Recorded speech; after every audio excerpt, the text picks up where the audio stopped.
Hello everyone and welcome back to the second part of the action here at the Showdown finale, and it is the jackpot up against the ace in the pack. After a very exciting and a brilliant first session, we could not have it better set up for the second part of this match, and it is going to be Jack Trump up against Jack Lisowski. 4 frames each, and both of the players are going to be 44% there, but ultimately both of them have got a long journey ahead of them, and as I said in the chat there, it is going to be very much first 3 frames that actually make it the difference between victory and defeat here for me.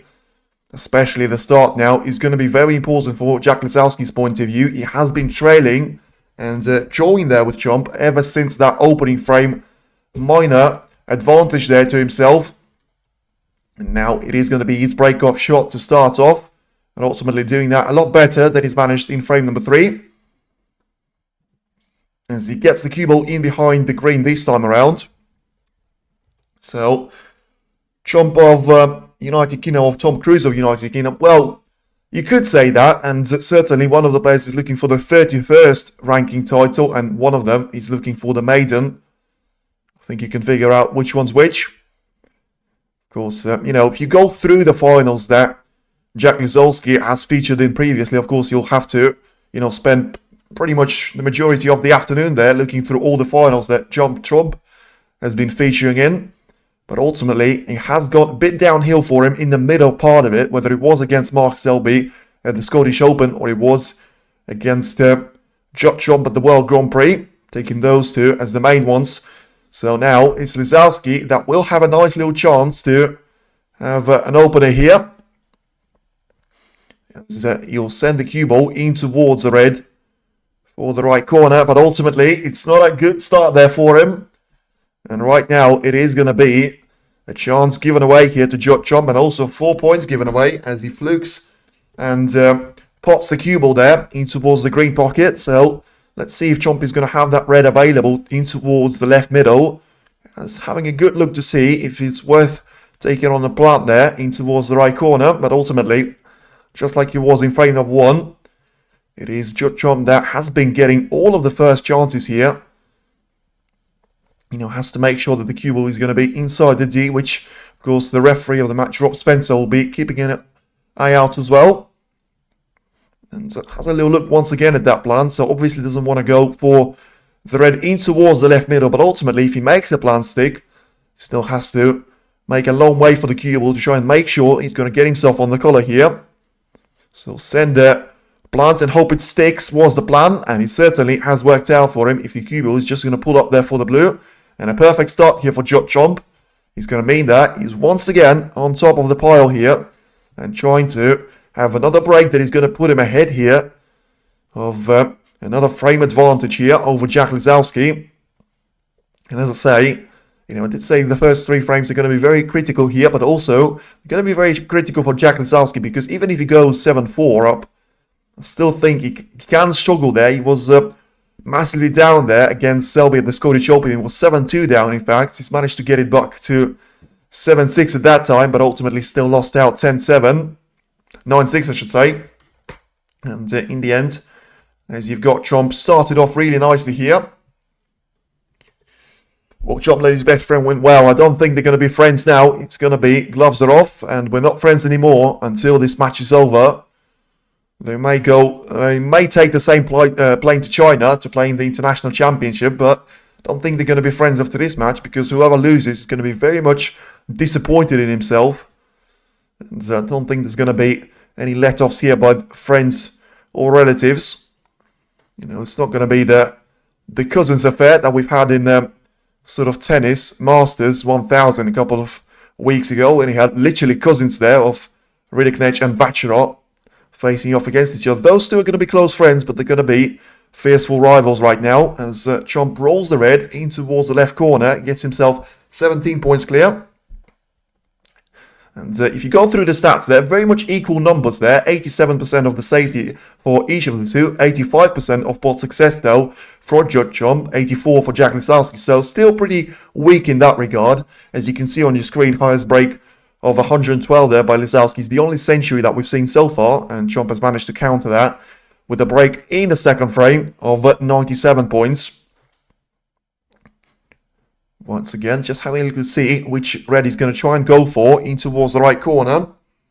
But for now, just nice little stun there off the cue ball to have himself lined up for the red. And, maybe he'll just try and switch the run of play here and go for the one in towards the left corner. Of course, going to be the more difficult part. But if he goes for the red in the right corner, he has to make the long way around here of the pile of reds and get himself lined up for the blue. And of course, that didn't mean catching the red, which is actually going to work out really nicely there for him. So, a bit of a fluke here. But in the end, it's still Judd in great control of the position. Send the cue ball towards the blue here, in towards the right middle. And have that one lined up for him. Once again, needed a good bouncer of the cue ball, and he's going to get it. So once again, not going to be in trouble in terms of having himself lined up for the red, in towards the right corner. But once again, there doesn't really have a simple route for the cue ball to travel back on towards the collar.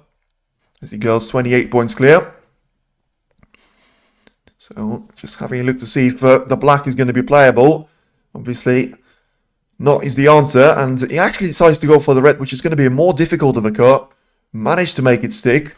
And still going to be on the wrong side of the blue. In fact, I think he's going to be very straight on this blue. In towards the left middle. So trying to go substantial amount of points clear. Right now, only 29 here with 107 on the table. So still quite far away from that frame ball line coming his way. Especially with him having to play all of those reds with the blue for now. And I think purposefully trying to take the blue spot just for one shot to make sure that the third expensive of the colours is going to go on the pink spot to give Trump a little bit of breathing space and make sure that the cue ball doesn't have to travel that far. But yeah, he compromised himself by potting the red barely there in towards the pocket, and therefore he's not going to have a straightforward angle on this blue to try and send it in towards the left corner. So having a look to see, you know, if he's got any reds onto the top part of the table, which is where the cue ball's going to head now. If he pots the blue in, I mean, it's not an easy one for him because he probably has to take this blue. He can't afford to play a safety shot of, you know, when he's got colours like that available. But ultimately, this is missable, and of course, even tougher for him to get himself lined up for the red. And I mean, even though he's managed to play the blue quite nicely, and the crowd acknowledge that, I think he's going to run himself out of position here to an extent. At least to an extent that he has to take either a long red here or the one that is going to lead the cue ball into the safe zone. And try and get the red lined up in towards one of the cushions here. Which of course is still not the case right now on this table. And that is going to be one of the requirements for Trump to be feeling quite safe going into the safety battle. Because of course should Lisowski get a chance himself, still be very much the favourite for the clearance with the way the remaining reds have actually positioned themselves. So it is going to be the break of 36 points. So not the worst way for Trump to start the second session. So it gives the chance away here to Jack to try and do similar sort of thing. Of course, we guaranteed ourselves to have 5 frames here, which is going to make the count on towards 13 of those out of 17 potential available.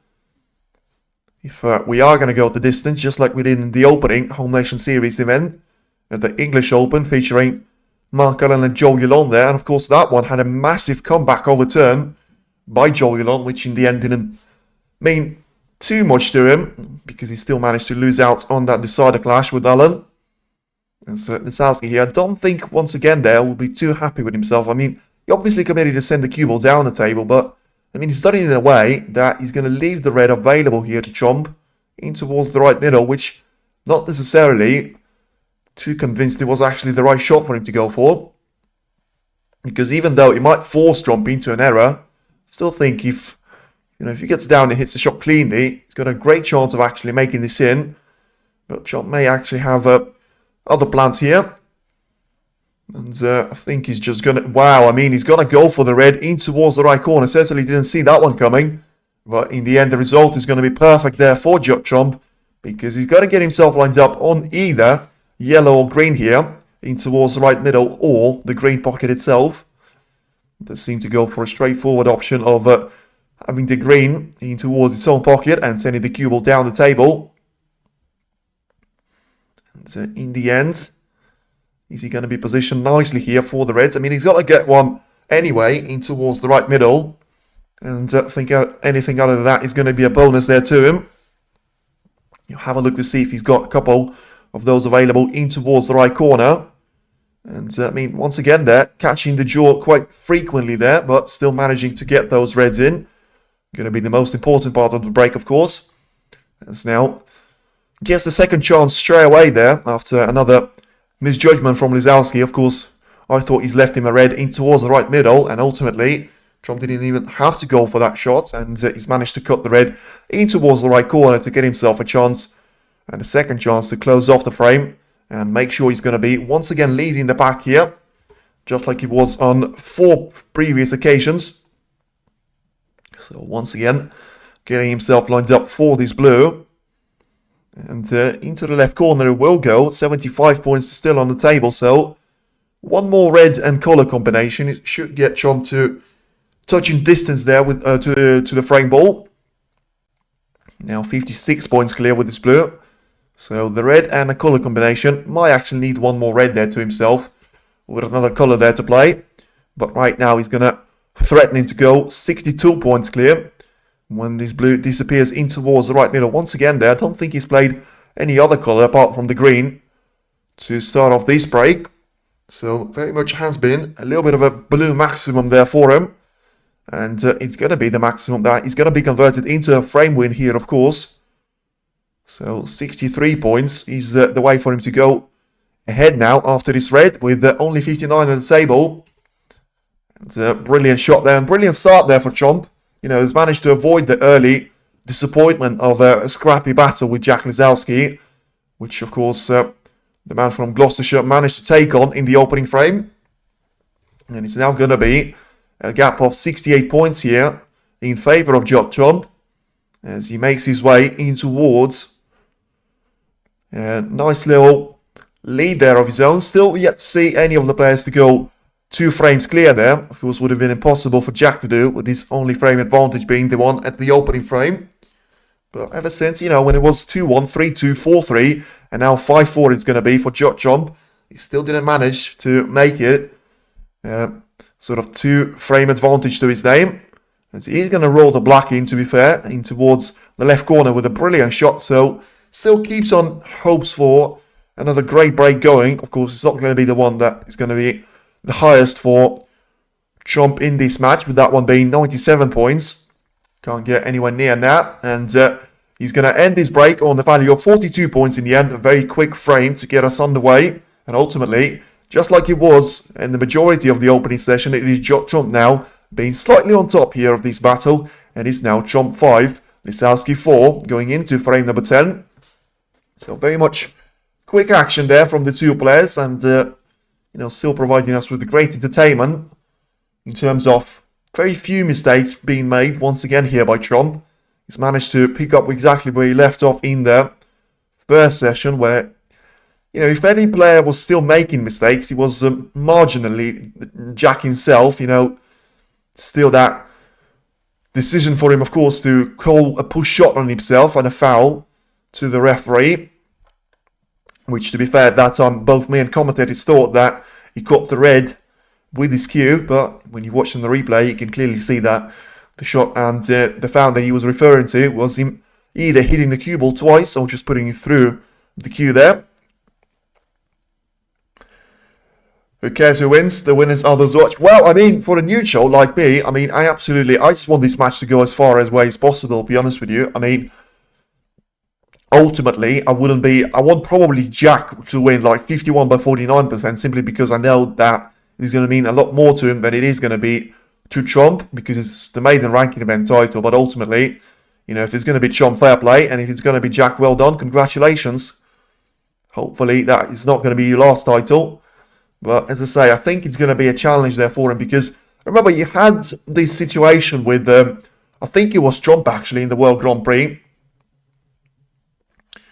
Come on, Judd. Yes, certainly. Come on, Judd there. Oh, it's already only. Well, that's where the cut-off point is going to be there for you. But in terms of, if you look back on the matches of featuring Jack Lisowski in the final, it did have a scoreline of 5-4, and I mean, I'm not going to say it went on a horrible run in the second session throughout the majority of those matches, but it did lose like 2 frames and then won 1, and therefore it just wasn't sustainable there for him in the scoreline. Look at the red commenter. Well, that's fine. As I say, it's not going to be offended by that one.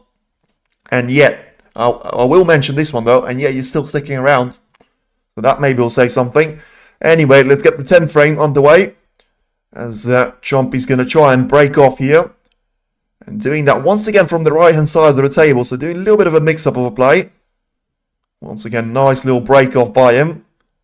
And he's going to get the cue ball lined up for the yellow here. So once again, I mean, the breaks off shot have been wonderful here by Judd Chomp. Especially if you compare those with the ones that we've seen from Jack both today and yesterday. It just has been another planet there from the break-off shot. Once again, just forcing Lisowski to play the red in towards the right corner. And once again, Chomp has to try and send the red in towards the main pack here. To make sure he's going to have even fewer options here. And decent effort there for him, especially trying to get the cue ball in behind the green. But ultimately, it is going to be an attempt not successful at that time. And Lisowski can try and have himself lined up with the one more safety shot, pushing the cue ball in towards the red there, and therefore trying to cannon the target ball in towards the black and send that one in towards the left corner. Yeah, message delete. He didn't have to do that. He can have his opinion, and it doesn't have to match with mine. As I said, he was still watching after all. I don't think Chomp will be watching this one back because he's got a shot lined up in towards the right corner for Lisowski. Very cheap one. And in the end, it's a huge mistake here because, I mean, I don't really understand what he was trying to play for. And, yeah, he's got this one lined up in towards the right corner. Yeah, not sure that, he was trying to go for the shot that wasn't really there for him anyway. And, I mean, once again, just like it was in the first part of the session, it's a miscue here by Jack Lisowski, and a great chance that went his way. He's going to disappear off into the distance. I'm enjoying the commentary. Good man, thank you. But thank you. Appreciate that, as you say. It's all about opinion. But, I mean, unfortunately, it's not going to be about opinion now for Lisowski because he has to wait in his chair just like it was on the previous time of asking where he miscued on the yellow. This time it happens on the red, and he's got the cue ball lined up perfectly here for Chomp. As he manages to take the red in towards the left middle. And now is he going to line himself up for a green?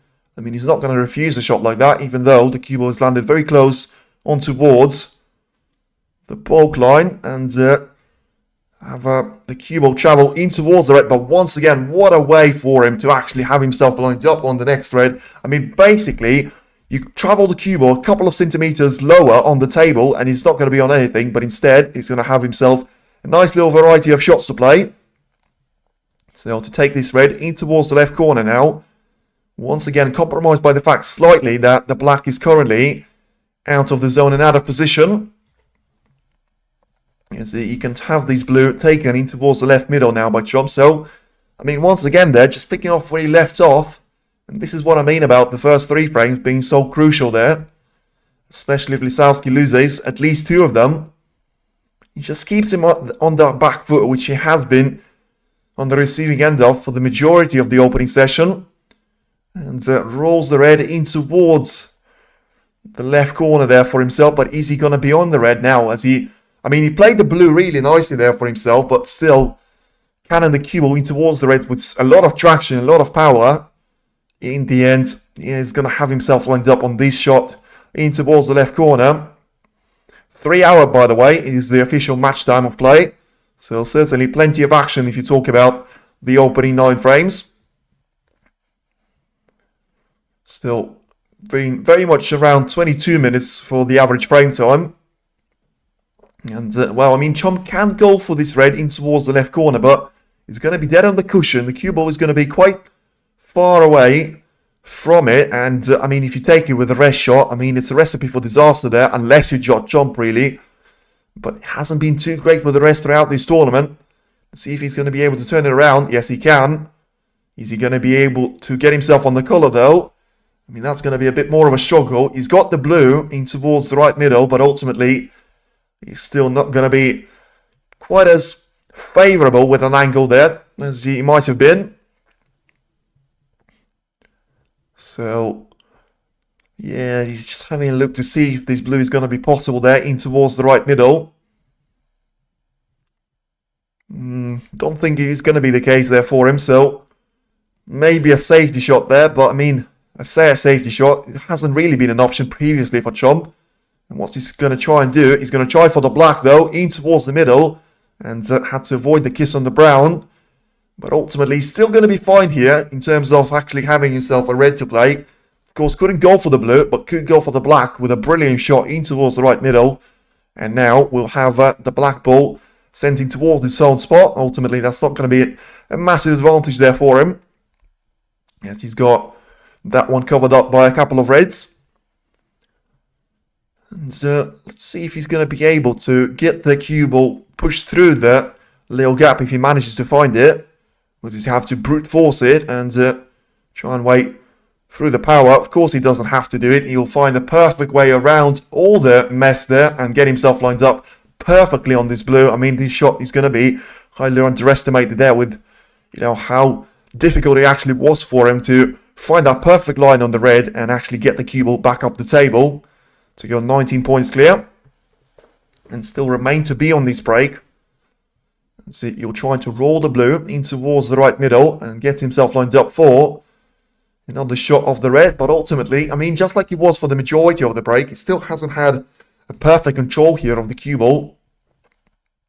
Managed to recover himself though. 24 points. He's going to be the gap here. And 25 is going to be the gap now because, I mean, Chomp was having a look to see if he should have taken the one in towards the middle. In the end, he settled for a little stretch and a shot in towards the right corner. Just like it was in the previous frame, he still very much remains to be without any errors so far. Making mistakes doesn't seem to be on his working plan. At least at the second session here, as he rolls the brown in towards the green pocket. So now we'll have all 6 colours restored. Back on their spots here and get himself lined up on a perfect red in towards the left corner to roll on as well. Now just having a look to see if, you know, he's going to have to go for the pink here, of course, in towards the right middle.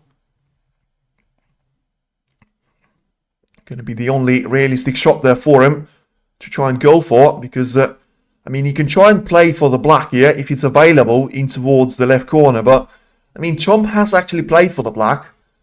Had a little look to see if he's overplayed the cue ball, but, you know, surely don't have to go for the black if you're going to oversend the cue ball and just have it roll for a couple of centimeters longer. And it does look like he's managed to cover up the distance, though, and have himself lined up for a decent shot here. So takes the black in towards the left corner, but ultimately, once again there, just as it has been throughout the majority of this break, going to run himself into a little bit of difficulty here. So the only red that is actually going to be available here is going to be on a massive stretch here and has to go over a red himself. So, I mean, never nice to do that off the spider. And especially with the way you have to bridge over another red there and actually try and get the power to get himself lined up on the next colour, which ain't going to be straightforward either. So probably just a safety shot to play. And I mean, Lisowski's having a look at the cue, which of course has taken some damage previously. First off taking the yellow, and now, of course, as he was unable to take the red in towards the right corner, Chomp is still having a look to see if he's going to be able to get anything for himself out of this position, but doesn't seem to be the case. So just looking to see where he's going to send the cue ball now. So clearly, it is going to be breakover at similar sort of circumstances to the ones that we've seen in the previous frame. That time it was a 40-point gap, and 36 points on the break. This time it's going to be 37 points of a gap. And, I mean, that's a lucky kiss off the green. And he's going to have Lisowski snookered. So, I mean, if he was trying to go for that shot purposefully, which, of course, ain't going to be the case, he got himself into a perfect shot execution. And, yeah, Jack Kern's gone for a little bit of a hidden hope. I mean, it hasn't actually worked out too well, even though he's hit the bunch of reds pretty much full ball there. Still think he could not have realistically played the shot any better. Because he's actually, I mean, he's left the red on for Chomp, but it's far from an easy one. The hand placement is going to be quite difficult as well. And, I mean, he's going to take this one on there, but, I mean, he hasn't missed a red so far in this second session, but could this be the moment there for him to actually make the first of some of those, and it is going to be the case. So, you know, he took the red on, which was possible, and I have to assume you probably have to take it on there as the world number one, playing quite well, because it probably is a shot that wins you the frame, and certainly gets you closer to winning that frame. But now, ultimately, it's going to be a bit of a easier shot given away here to Jack, as it's a very straight red for him to try and stun the cue ball. Brilliantly played there. Just found out about this sport recently. Well, it has been on the up recently, of course, especially, well, in China, I think, because of them having a world champion from their country for the first time. But also just people discover the sport more and more there. I mean, it gets competitive slightly more. Then we're not having the pure domination of Chomp and O'Sullivan, as we've seen in sort of 2022 season. And prior to that, we had players like Selby play more pool in Spain. Well, as I say, it's still very much a unique sport, I would say. I don't think they play a lot of it in Europe. They do in Ukraine and obviously in the United Kingdom, Ireland and China. But apart from that, I wouldn't say there's a massive influx of interest to it, apart from obviously the people that keep discovering right now. And ultimately now, if you talk about the position that Jack Lisowski finds himself in, I mean, it's a decent one, but it's still not over here for sort of Chomp's point of view, because I think he's going to be very unlucky here not to get another chance here, of course, after missing that red. It could be very much flawless and ruthless there from Lisowski's point of view, but as we've seen for the majority of the match, it doesn't really seem to be the way there for him. Chomp has done it before when he was able to punish Lisowski for a simple mistake and one visit to the table. You can always just remember that shot that Lisowski has called a foul on himself. But ultimately, I still think that Jack is yet to discover that confidence that Chomp sort of has in himself. And, you know, of course, his part of the game is a bit different to Chomp in that regard. But ultimately, he's probably going to be a slight favourite right now into this frame, as he finds himself only 9 points behind and still the player at the table. So, if he rolls the pink in and the next red is only going to be 1 point behind here, still having those 4 reds available there to him, as he cannons into the 2 of them, and I mean, bit nowhere there. So he's going to have a red in towards the left corner, but ultimately, I think he would have liked to be straighter on it, because it's going to be a bit of a stretch here, and he has to play it with a way that he's going to send the cue ball in towards the cushion, but managed to recover quite well. Now, only 1 point in this frame, in between the 2 players, and as Lisowski just rolls the black in towards the corner, he's going to have himself lined up for the last of the easy reds there. And then the one along the blackboard cushion and the one along the left-hand cushion has to follow for him to make sure he's going to be within touching distance there of winning this frame, barring Snookers. Gets himself lined up with a bit of an angle here on this black. Camera once again goes back to Chomp here, just probably, and a little bit of tension there to him. Doesn't seem to panic just yet. But, of course, why should he?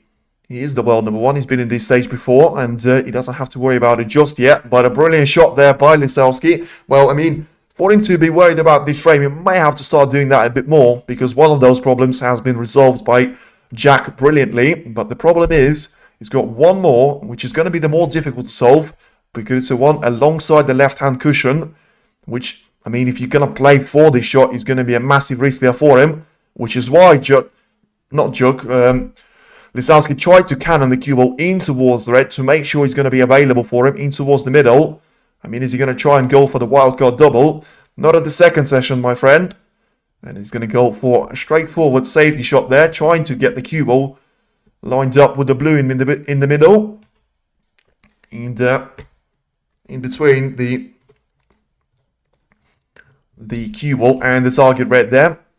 So, decent effort there, but ultimately I don't think it's the one that is going to put Trump under too much scrutiny, as it is now a battle for the red. As, let's see if he's going to be sort of able to avoid the double kiss. Think he did. Is he going to have this red available here for Jack? Ultimately, just about no.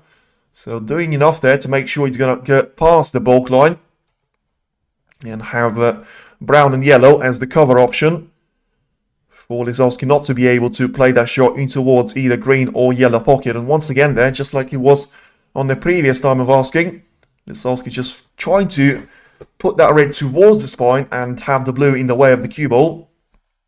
And just like it was on the previous occasion, to be fair, I don't think he's managed to succeed at that effort at the second time of asking anyway. So Trump can try and play this red in towards the left corner. Well, he was close, but wasn't close enough.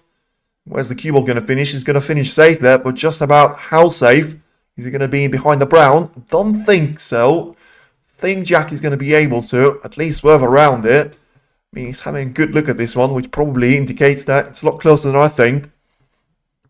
Even though he's 22 points clear, with the way the 6 colours are positioned, pretty much all of them on their spots, he still can't afford to give any hint of a red here. I mean, and once again, very close to passing the cue ball and getting stuck in the jaws. In the end, it's going to be a straightforward long shot here for Trump. And just as I said previously, he couldn't afford to give this red away here. This is when, you know, the pressure mustn't get to you. Because normally you get this red 10 out of 10 times. But ultimately, when you're only 4 frames away from winning this match, it could get in your head now, and it will. And where's the red going to finish? It's going to finish perfectly for the left middle there. Wow. This could be a massive point once again. We already had so many twists here, but they always seem to go in favour of Trump and against Lisowski. Of course, for the achievement of Trump. Not saying that he got lucky with those, but he just always managed to find that extra bit of percentage on the performance. Doesn't seem to be this time though, because all Jack needs now is to roll the pink in. Going to be 29 points clear. And of course he can go for the blue, but let's say it's a bit of a tougher angle for him to go for. But just shows you that he actually trusts himself, doesn't want to go for the pink, which is going to get him over the line. He wants to try and commit to make sure that he ain't going to be involved in that snooker pursuit. And he rolls the blue in nicely, so we are going to have a 5-all draw.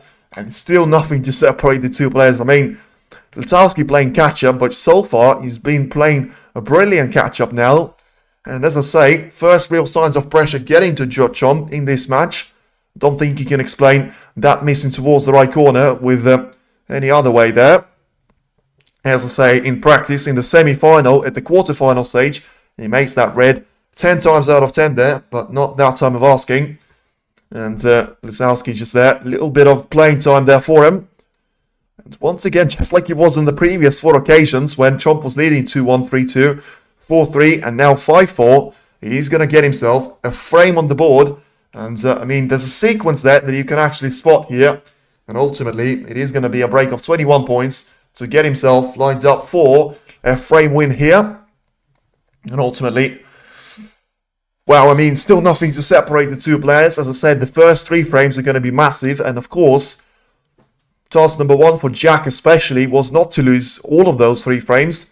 You've already managed to accomplish that. But now, can he finally go up a frame here on Judd for the first time, ever since that opening frame, where it was very much a battle for the ages. But as I say, I want to once again dedicate a little bit of time to the shot that was missed by Trump, because it's a shot that is the difference between having a 6-4 gap to your name and 5-all going into frame number 11. Final frame decided, still a long way to go. As I say, you can always go back to McGill against Murphy. You know, you had an underdog against the massive favourite. You could give a massive chance to McGill, but he was very close. Actually, McGill was leading for the majority of the first session. He managed to get it to 4-all. He was 5 each. He was 6 each, I think. And I think it was because I remember texting my dad there. And I did say that because Murphy won the frame number 15, I think it was, to go sort of, maybe it was 13, to go 8-5 at that time. Or sort of maybe it was a bit closer, 8-7 or what. Yeah, I think it was 8-7, so it was frame number 15. because it was such a lengthy battle. I just said to my dad, I just couldn't see him actually losing the entire match there. And lo and behold, Murphy went on to win 2 frames on the bounce and get himself a nice little 10-7 win. And if you convert that into towards this sort of 9 first to 9 format, then 9-6 is still very much possible for one of the players, especially for Chomp. I mean, I do underestimate and underrate Lisowski slightly, but for the reason of you're up against the world number 1 there that's been here before. It's his 50th final here, and he's managed to win 30 of them. I just think you're up against a massive shot of experience here, and the later we get into this match, the more this experience is just going to kick in there. But ultimately, I mean, I keep praising Chomp there. You have to remember, with all that experience, he still managed to, well, I'm going to use that word, bottle the red in towards the right corner. That ultimately cost him the opening, the last frame there. So it is going to be now 5 frames each. And ultimately, it is going to be another chance now for Jack to be off to a good start here in the break-off. Well, just as I say that, he's going to leave a red there. Unless he gets the cover of the green. Yeah, he will. And he apologises to Chomp because he knows he should have played better there. And he's unhappy with himself. You can see there the frustration in his face because he knows he can't afford to do that in the final. Ultimately, the fate lets him off this time around. I mean, I say let him off. Chomp can still try and pot the red here. I mean, ultimately, it does look like that was a part of an absolute master plan there from Lisowski, because not only did he manage to get the cue ball in behind the green, now he's got the same red available to his name. So from disaster to maybe an advantage here if he takes the red in. But it was a maybe, it wasn't a definite answer, and he didn't manage to take it. So another chance gone, and another chance presents itself to Judd Chomp. I mean, the sequence and the pattern is there for you. Chomp, out of those 10 frames that have already finished, I mean, did he not get the first chance out of those 9 time of asking? And once again there, he's going to get it for another time here as he rolls the red in towards the left corner. I just think Jack seems to be a bit reluctant to take those early opportunities. I really can't remember him actually taking the first one. I mean, the one in the first frame was Chomp, the one in the second one was Chomp. Can't really remember the third or fourth there, but I remember the 5th one was Chomp. And you have to go back to 9th and 10th being Chomp as well here, as it is going to be the case in frame number 11. Now, is he trying to go for the reds here away from the black? Yes, he will. Is he going to be on one though? I think he's going to have one in towards the right middle at least. Anything on top of that is going to be a bonus. And I think he's going to be alright on this red, but once again then, just like the issue of the previous frame, he's going to have to make his way a long way around here.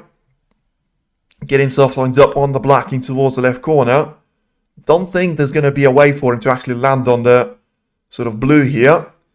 I mean, I don't really know what he was playing there, because he sort of went in between the pink and blue, I would say. But, I mean, he was never getting himself a position on any of one of those two. Especially the pink being compromised in a position that he was previously. I mean, he can take the blue on, but he's missed one of those shots previously in a very important part of the frame at that time. Is he going to be able to put that struggle behind him and try and, you know, sort of learn from his mistake? What a blockbuster fight. I mean, so far it has been Salman, but he ain't going to be a brilliant blockbuster frame now for Chomp, because he managed to get the blue in, but ultimately caught the yellow on the way in. So, unless he goes for another elite long pot here in towards the left corner, he's going to have to be a safety play. And by the way, it ain't an easy safety play for him, because of the way the cue ball is positioned onto the top part of the table. Now, if you take 12 points on the current break there, you can actually, you know, put that as a brilliant safety there from Lisowski on the previous occasion.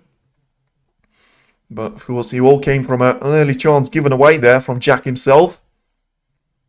Needs to be having that 6-5 lead in his favour now.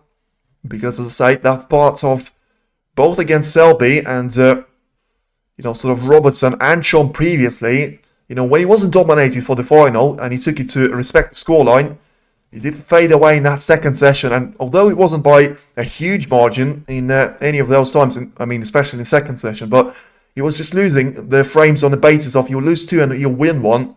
And it just wasn't sustainable there for him. Once again, he has to find himself being on the front foot here for the first time since that opening frame. He had a couple of chances. The first one that springs to mind was the 7th frame, where he could have gone 4-3 up going into the last frame until the intermission. And session 2 break, I should say. But now, as he got himself lined up with the shot in towards the left corner, and a brilliant shot that is. What a long shot there from Jack Lisowski. And I mean, as if he heard me, and he said, you know what, I'm going to try and finally take matters into my own hands, because with the way he managed to guide the cue ball for the black, he could not have played the shot any better. Now, is he going to be straight on the black? He is. That's going to be against him, because the only way for you to line on the red is going to be through a screw back, and you have to hammer the cue ball in towards those reds and hope you're actually going to land on one. Referee already had a look to see if the black is going to be available to go back on his spot, and the answer is no, though. So you'll have to go on the brown spot here. And, well, 4 points is the gap now in between the two players. Of course, Lisowski being at the table, but the position is far from ideal here, of course. I mean, he's got reds available, but the way for him to land on the colours is going to have to be very painful every single time he does it. I mean, what a shot he's just played there, by the way. I mean, he's still going to be miles away from the blue, but it's a decent effort, and it's the one that actually gets him a chance here to take the blue in towards the left middle. You'll have the yellow quite close to its home pocket, but it's similar to the shot to the one that he's missed quite early in the match. So, with such a long way for the cue ball to be, I just don't, well, I mean, it's going to be the same way for the cue ball to actually travel if he wants to do it from the blue, because he has to use the ball cushion to his sort of advantage. The cue ball is going to be pacey here, and is he going to run far enough? Well, I mean, he's going to run too far here, surely. That's going to be the case, so yeah, unfortunately, I did expect him to underrun for the red, but not overrun here. But it was one of those shots that, you can't really criticize him, because if he lands too far out, he has to go the long way to actually land himself on the colour. He had to be as close and as marginal as he could have at that time. And ultimately, he'd probably have to go for a very difficult cut there in towards the right corner. Get the cue ball in towards the ball colours. And in the end, it's a break of 14 points. So technically, it gets him ahead in this match, but only by 2 points there. These guys are all over the place with the comment. Well, you mean, as I say, he's still watching, so he can't be that bad. And Lisowski's going to be disappointed here with himself, because, as I say, 14 points probably doesn't represent the idea that the position had available to his name. And I'm just having a look to see if he can find the way of the red edge there and send it towards the right corner. Manages to do it quite nicely, but the cue ball needs to pull up there for him and stop until it reaches the green pocket. And it's going to be quite nicely there for him. So has got this one covered up here for Jack in terms of any potential chances for a lumper. I mean, you never know with Jack. You can always find one from nothing. But you can try and go for the one in towards the right corner, get the cue ball, and make sure that he's going to pass the blue on his way towards the green pocket. Plays the shot really nicely there, to be fair. Not going to be quite as close towards the cushion this time around, though. First, I mean, you're not first, but you're one of the first. Stephen, I do remember you from earlier. And yes, we are going to see if we're going to have another shot here from jumping towards the right corner, similar to the shot that Lisowski has played. But the cue ball, once again here, is going to be pacey towards the green pocket. And he's going to pull up just about in time here, once again there. So, decent effort from Chomp. Obviously, it looks like it's only going to... I mean, I say it's only going to get him a single point. If he goes for the yellow, technically the line for the cue ball is going to be there for him. And in the end, he's gone for the yellow. Is he going to be able to land himself on the red? Yes, he is going to be able to land himself on the red. So, has a little look to see if... the blue is going to be potable there, and of course he still has to make his way through the blue for now. Both pink and the black are going to be off their positions. And of course the way for you to actually try and put the brown onto it is not going to be available for you as well, because of the brown being quite far away from the potting angle. So Trump has to try and play for the blue here. But ultimately, I mean, he's got a couple of reds available to his name. And I think that's going to be enough for him to try and at least build a substantial enough gap there for him. Who does he find on mobile? Please tell me. His frame is game over. I wouldn't say that just yet. I mean, from the scoreline, it's looking like, you know, there's not too many reds left out for Chom. And he's actually managed to get himself on the top part of the table to have the black in towards the yellow pocket. In the end, it's going to be a 15-point advantage here for him if he manages to take this one in. And drop the cue ball down the table once again. So just roll this one. And try and get the cue ball down the table here. Nice little effort. And in the end, it's going to be a red available in towards the right corner here for him. Which apt to see the final. Yeah, you can see it on the WSD one. If you've got the TNT installed and you're watching in the UK, you may be able to enjoy it on the live stream as well. And having a look to see if he's going to have these red available there for him. Of course, I'm surprised to see Chomp actually playing for this red because he has to take it with the rest shot, and therefore, I mean, unless he decides to go for the pink in towards the left middle, but he has to be very precise there with a little stomp shot, and I mean, he's going to be happy there. Again, he sent me links. So unfortunately, it's not really for you to weigh a link. If you talk about the stream there, not going to happen on this one. But as I say, if you just type the WSD into Google, especially if you say you're from Asia and Nepal, it should be in the zone that is going to be available for you to see. But if you talk about the stream links, you're not going to see them on this stream here. Because the stream might get taken down for that. So just a breaking of 24 points and counting for Chomp. As he actually managed to find a way to get the black in towards the right corner, because that's going to speed up the process massively there for him. And I think the answer is positive there for him. So, nice little black to be taken in towards the right corner. And 30 points now is the advantage, 75 still on the table. So, even though it's a long way for Chomp to actually go here, it might not actually be as difficult as it sounds. You know, he's got 4 reds there or thereabouts there to try and play around the black here. And if he takes all of them, surely he's going to be more than 43 points clear, which is going to be the cut-off point for him. So now this break of 33 points, once again there, of course, coming from Jack Lisowski. I wouldn't say mistake at that time, because he's actually played quite a decent safety, but inaccuracy. These are the only links you'll see on this shoot. Good one, Stephen. Appreciate that, and love a little bit of banter in the chat. 38 points. Is the gap in between the two players. Get the red in towards the right corner. And 39 points now. So as I say, 2 reds are going to have to be eliminated there for him. Because, if you have 3 of those available, you're going to have 51 points still on the table for Jack. He's going to be still in the cutoff zone. And Trump seems to spot something falling off the table. Just give the attention to the referee for that matter. And back for the shot he goes.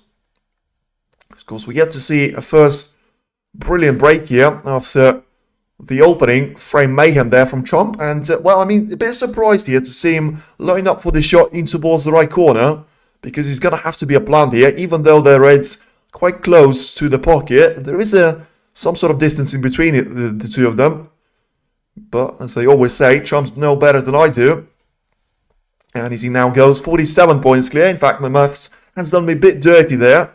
He's going to be able to get the black in and technically be over the snooker zone.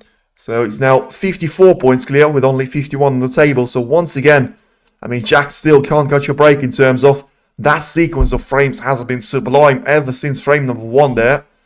Because, 2-1 lead, 3-2 lead, 4-3 lead, 5-4 lead, and now to go 6-5 clear. Every single time you had Chomp win the frame to go 1 frame clear, and Lisowski goes back in the next frame. And, under all sorts of circumstances, he does manage to produce a comeback and make it back to square one. As Chomp takes the red really nicely. Still technically could make it a century break if he manages to take a total clearance. I think we certainly are going to be here for it. The brown and the last red are going to be the reds and the brown, of course, which are going to be probably against that, but gets the cue ball in behind the red to try and set it towards the right corner. And he's going to have this one in. So one problem solved, another one left. The break 73 points, of course, as he hammers the black home in towards the left corner once again there, showing gets great skills there with the cue ball control. Gets himself a little bit of distance to cover up for the yellow, but it's going to be manageable for him to roll this one in. And, of course, has to try and do a little bit of the angle there for himself on the green to actually have himself set up for the position on the brown. So he decides to just roll this one in and have himself with, well, I mean, a lot of angle, to be fair, on this brown. So 85 points. I don't really think he'll make it, but every single time I seem to say that about Chomp, he actually manages to take it. Ooh, just about, but misses out, unfortunately. Not going to be a century break, as he's still looking for his third one of the tournament campaign. But 85 points of a break will certainly do him nicely to go 6-5 clear of Jack Lisowski. The sequence and the pattern continues, and it is once again Chop on top by a single frame.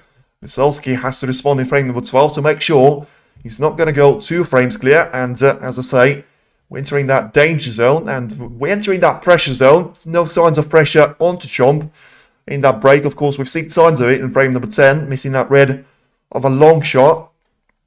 But one thing I will probably agree on with Chomp is that it's very different for you to make a mistake on the break when you're actually in control and in charge of the cue ball and the reds.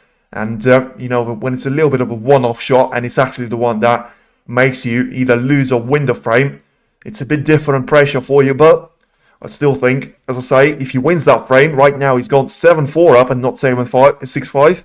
And it's a massive scoreline advantage in that case for him. And as it stands, Lisowski can still find himself back in this match and encounter, should he win the next frame, and get himself back level here.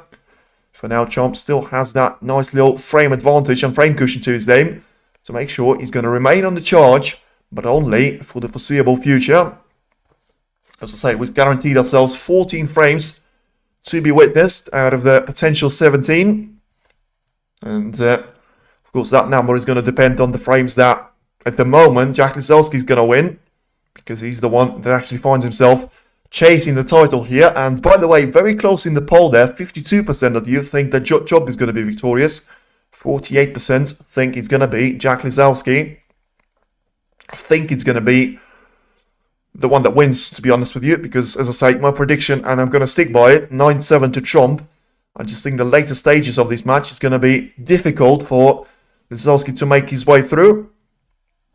And in the end, I think he's going to struggle. Haven't seen him struggle too much, to be fair. I'm not going to blame that frame loss on him, because it was a decent safety that he displayed, and it was just pure moment of brilliance for them, from Judd Trump to take the red in towards the left corner and get that extra step towards Alex Higgins trophy, and that 31st ranking event title, and that £100,000 check to his name.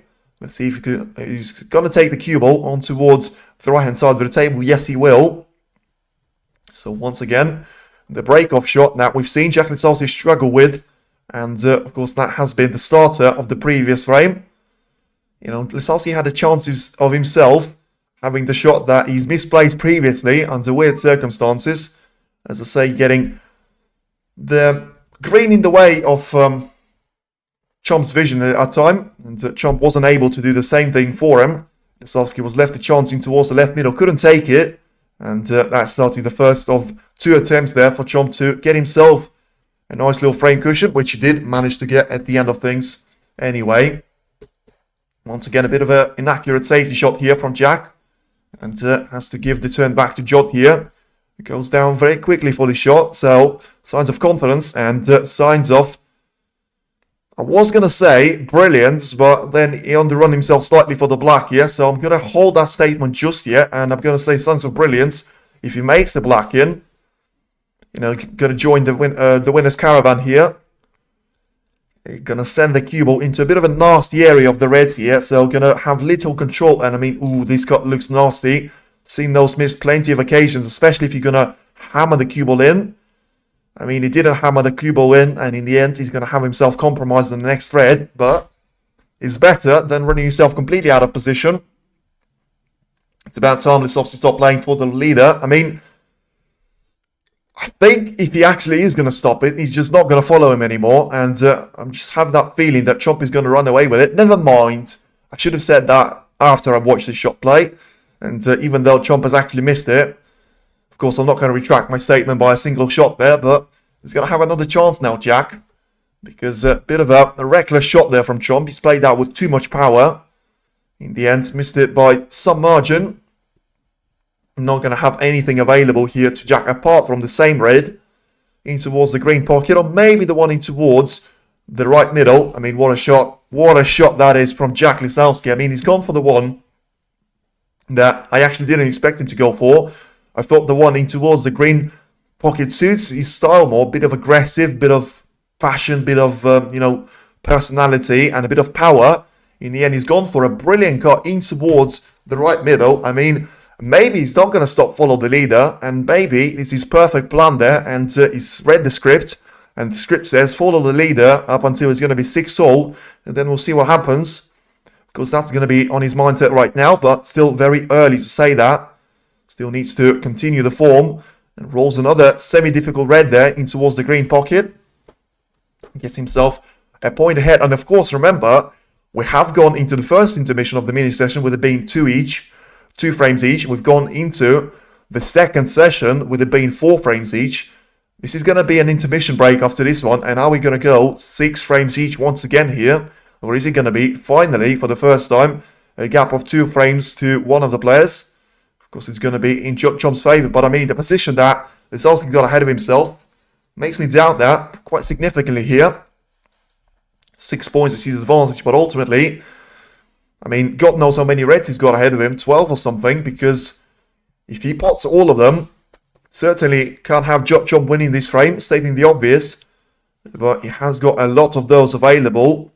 Of course, not all of them in prime positions, but, I mean, Jack Lisowski trying to make me eat my words there. In the end, I think he's gone for a bit of a shot too soon. He was trying to have all of those reds spread out to give himself more options, and ultimately better chance of going for the reds, but instead he has to go for a difficult shot now in towards the right corner and compromise himself on the control of the cue ball. Still having a look to see if he's going to have this one rolled in towards the right corner or the one in towards the left corner. In the end, he's gone for a more difficult shot there, and I think he's going to get him the reward here because he certainly managed to get the red in. Is he going to be having the angle on the yellow though to get the cue ball down the table, or does he have to play the brown here? So still not an easy shot there for him, but played ever so nicely there from Jack. And once again, this is what defines a true champion from the runner-up. The ability to play those shots, and sometimes, you need to make sure that you know when to back off, and sometimes you need to make sure that you are able to pounce your mistake, recover yourself, and be back to business. And it's exactly what Jack Lisowski has managed to do here. Gets himself restored on the black here. Still, of course, didn't actually take any benefits from the shot. And once again there, as if he hasn't learned the lesson, tried to send the cue ball in towards the reds. This time, of course, he's going to be rewarded with a much better luck this time around. And he's going to have himself lined up for the red in towards the right corner. So now the break of 34 points to his name. And very much counting. Not going to have any problems now in terms of the reds. Jack is going to choke later on the frame. Well, I mean, Astiva, that was my prediction, but I'm just going to say, I mean, it has been probably past that time where you would expect Jack to choke. I did expect that to happen early in the second session and maybe even late in the first session, but it still hasn't happened, so maybe it's just written in the stars there for him. But of course, he still hasn't found himself ahead in this match ever since that opening frame in the 1-0 lead. But ultimately, as I've been saying, he still hasn't found himself being 2 frames or more behind here. It has been a single gap advantage to Judd Chomp all the way here up until we've reached this point. And still no sign, of course, that it is going to be increased to 2 frame advantage. Although Jack has just run himself the wrong side of the blue as he makes the 50+ break. I think I'm right in saying that it's his first of the second session. I think I'm right with that. I think he had a 40+ And I think he had another 40 plus there in the frame number 10. But ultimately, making this shot very, very nicely there for himself, getting the cue ball on towards the bulk cushion and the left-hand cushion to get itself set up for a red in towards the right corner. Now 56 points is the break that he makes. 48 points is the point advantage there to his name. So roll the black in and you're going to get yourself 7 extra points and nice little position on the red as well. So perfectly executed there so far up to this point from Jack Lisowski. Now 67 points on the board, 55 is the advantage. So a red plus black combination is going to ensure that he's going to have himself lined up for the perfect ending to the first mini session part of the session number 2 here, not to get you confused in the numbers. But of course, after we get those 4 frames underway and over and done with, of course, we're going to have the intermission of 15 minutes, which is going to be the last one, and then we're going to go the distance if he has to, or until one of the players will finally get themselves in towards winning that 9 frames.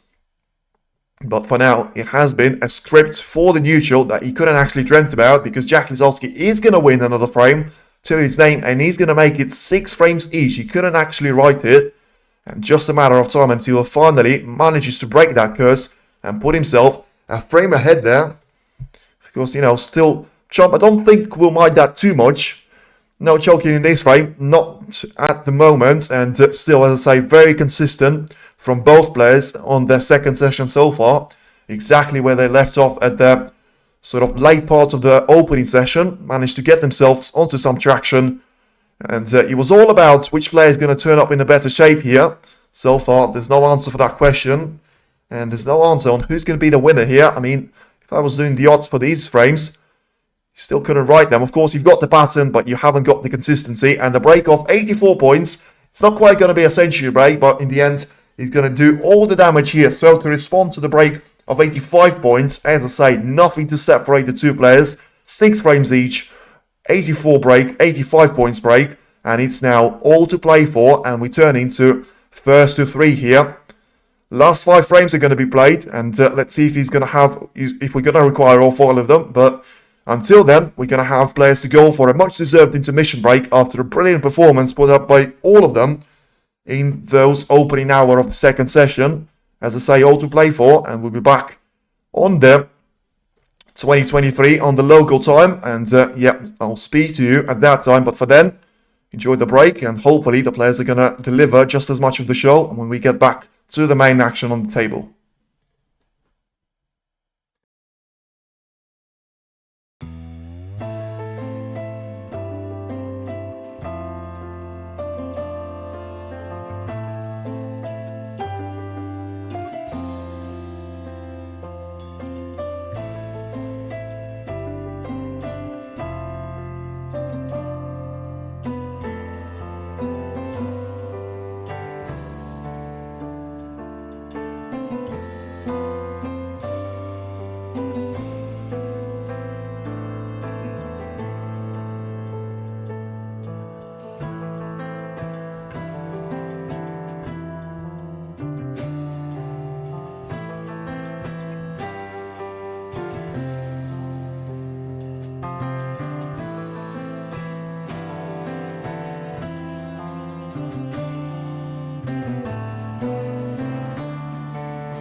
Brilliant tears here with the crowd as the intermission is over, and it could be about to get even better as both players are ready now to battle it out for the last, what can be still 5 frames to go, and of course still could be 3 frames left out if one of them was to go on a complete run and make sure that it's going to be their trophy for the taking.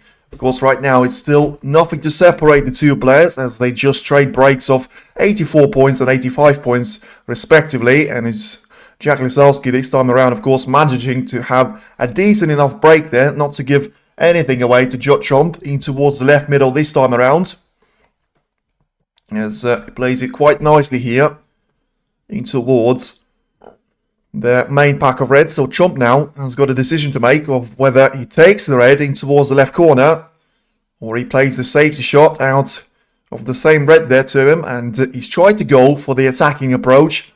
I mean, has he managed to get away with this one? Because the same red I think can be available for Jack to take on in towards the green pocket.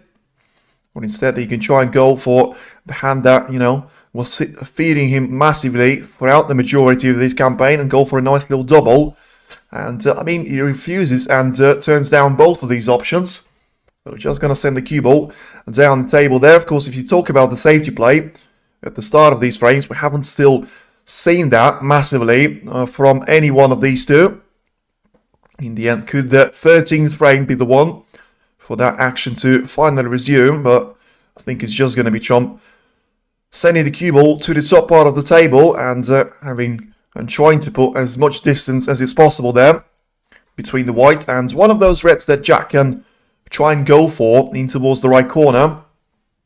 Instead, I don't think it's going to be the case here for him because, clearly doesn't fancy that one. And, I mean, what he did fancy was try and get the edge of the red and send it into the top part of the table. And he completely mishit that shot, gave away 4 points to Judd, but ultimately gave away all of this position now. I mean, he actually didn't give away 4 points because I think he managed to catch the red first.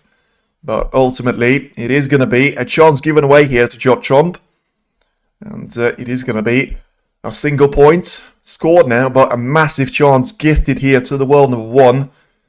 And may the pattern continue here, as it has been throughout the majority of this match. You have Trump winning this frame to go 1 frame clear, and you have Lisowski actually turning back for once and making the scoreline even once again here. And I mean, how long can the pattern actually last there? And can Judd Trump just actually make his way into the winning seat with that way?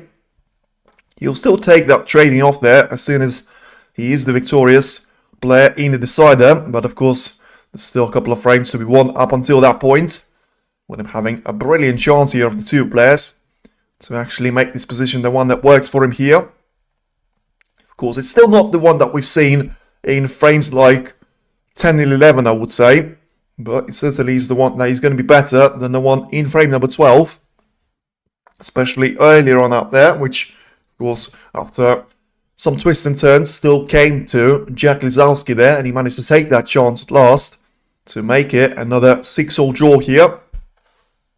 But Trump is going to be with a nice starting point here, getting himself 15 points clear.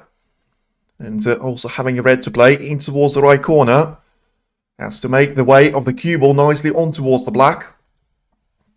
And doing that once again, very much making that look effortlessly there, but still very much effective here.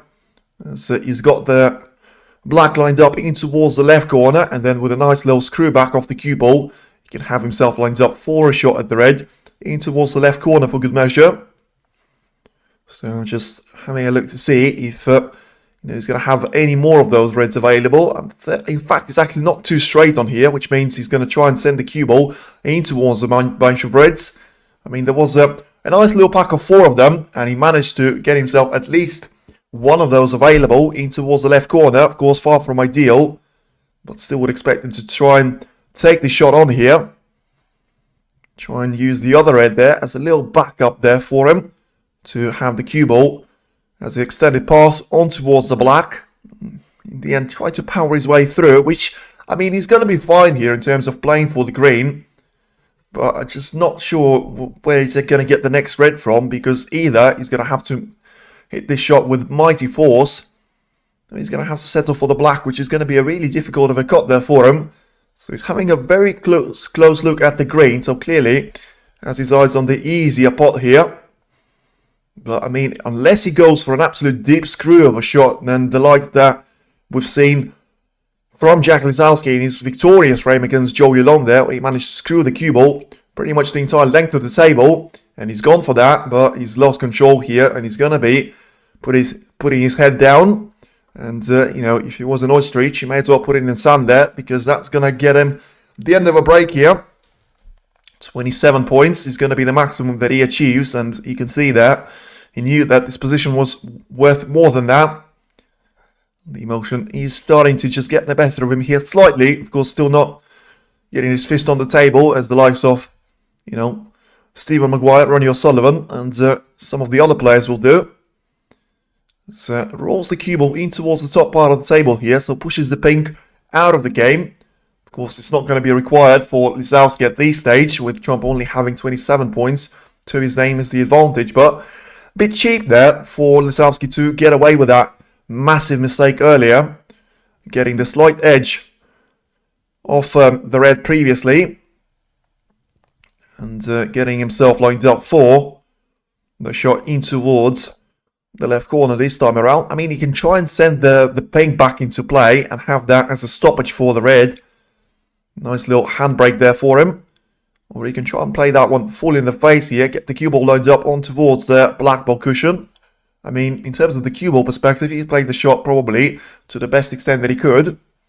And it's all about what can Judd see from this position, still marginally ahead now by 52% of the poll on who's going to be the winner of the title. As gets himself lined up for another safety battle here. Haven't seen too many of those in the second session so far, but this could be the frame for us to actually re-establish that order. Of course, we've seen the safety play quite a lot throughout the majority of the match, especially in the opening session, but not so much ever since. Trump now has a little look to see if he's got the vision of that red on the top part of the table. I mean, he's trying to play a shot which ultimately cost Lisowski that dearly, but I mean, he's managed to play it better, but has he? He managed to get the better contact on the red, but ultimately the same shot that cost Lisowski so dearly there, it is going to be now given away to Jack Lisowski here in towards the right corner. He certainly will take this red. And where is he going to finish with the cue ball? Marginally all right on the blue. Once again, not perfect, but it's the red that should have never been available there for him. And it's another chance there for him to finally go a frame clear. Of course, a long way off that. But it's a chance, and it's just about as much as you can get there from Jack Lisowski's point of view. And it's all about what can he actually produce from this chance. And is he going to be on this thread? And gives a little thumbs up to it, to the cue ball. Clearly being happy with it at that time. Judd 7, not quite, you know. Could have had that when he was on a comfortable break earlier in the frame, but not now. As you can see, he's 13 points, gone way above the control here. So he's going to be 7 points for Lisowski on this break. Tries to hammer the black in towards the left corner, and what a shot once again there. From the positional point of view, the second session has seen such a drastic improvement of Jack Lisowski's game. And we're seeing that once again here as he's got himself lined up with all sorts of reds now available to his name. And one of them has gone on towards the right-hand cushion of the table. Is it going to be that chance that is finally going to be converted here from Jack? I don't think he's going to need that red for the simple reason of he's only 5 points behind right now. And he's got what, as the referee makes his way out of the picture, he's got 7 reds now available to his name. So if you take 7 and multiply that by 6.5 on average, he's going to be around 40 points for him to get. I mean, it's decent. Should be all right here, as I say. How long is the break? How long was the break? You mean the intermission break was 15 minutes, but we're back from that now. And if you talk about the actual break, as you can see, the current value is going to be 28 points and counting for Jack. And once again, he wants to use the black a bit more frequently here, because as I said, me multiplying by 6.5 was purposefully, because, you can't take the pink into play, so he has to transition his way between the black and blue. And ultimately, I do think he needs those points on the black here, because he's 2 points clear. He's got 4 reds available. Maybe he's going to be all right here if he takes the blue a couple of times, but what he has to make sure is be clinical. Oh my word, and what has he done here? I mean, just when you say about him being clinical, is Mr. Black off the spot and taking an eye off the pot, just like it was in the second frame. I mean, what consequences could this have for Jack Lisowski? What an absolute disaster there for him. It's now 2 points he's actually ahead of Judd, and that pursuit of the points is going to turn back to Chomp here. And I mean, he's got the nice little red available to his name, and you can't really see where he's going to go wrong there. But just like you couldn't from Jack Lisowski's point of view, and he managed to make a mistake there for himself. Right now, it's going to be another chance there for Chomp to actually try and do something about this one. And he has a little look towards the black here to try and take it in towards the right corner and get himself as far up the table as he can. And what a mess has Jack Lisowski made out of this position? I mean, he had all the tools there at his disposal. As I say, the points could still be enough there for Chom to actually win this, even though he had to come back from being a couple of points down. Ultimately, it was an unforgivable mistake, and what makes it unforgivable is the fact that it could be, once again, the difference, those fine margins that always have been in the way of Chomp until sort of late frames there, but always seem to come into play there for him when it's a score draw, whether it was 3 each, 4 each, 5 each, or 2 each. He always seems to find that extra edge in himself, especially when he needs it to go that one extra frame clear there of his opponent. 14 points now separating the two players. Still 3 reds out of the 4 now are going to be massively available for Chomp. And of course, him having 14 points of a gap right now, he takes those 3 with a black. He's going to be 38 points of a gap with only 35 on the table. So this is going to be enough there for him. This is going to be an absolute disaster from Jack Lisowski's point of view, because he'll have to make his way back into the match. And I mean, having done all the hard work at the start of it, all he had to do was to make his way through those reds. But in the end, an absolute calamity, and certainly I would say the biggest error of the match that we've seen in terms of the consequences of it's just leading to such a costly frame loss. And I mean, 23 points now is the gap. And it's just rising there for him. It's going to be 30 after these blacks. So all about the red and black combination to ultimately get that 38 points advantage for Chomp, which is going to be enough for him to be over the line. Nice little smile in the face. You know, he's done a little face expression as if he's not happy, because he knows that Jack will come back to the table. But in his soul, he knows that his opponent has absolutely messed it up now. And to be fair to Chomp, I mean, he's managed to take it one step further if he manages to pot this black and not make and replicate the mistake of his opponent, missing the black off the spot, of course. Don't think that Chomp will replicate that mistake, and he won't.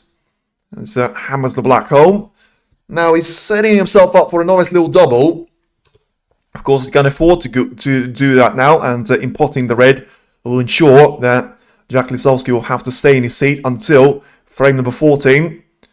And what a lovely view there, in behind the red, and you make this one stick, and there was no way back there for Jack Lisowski ever since that absolutely horrible and shocking mistake of taking the black from the spot there and missing that one, just like it was in frame number 2, but very different circumstances. And right now, I mean, is he going to come back to the table?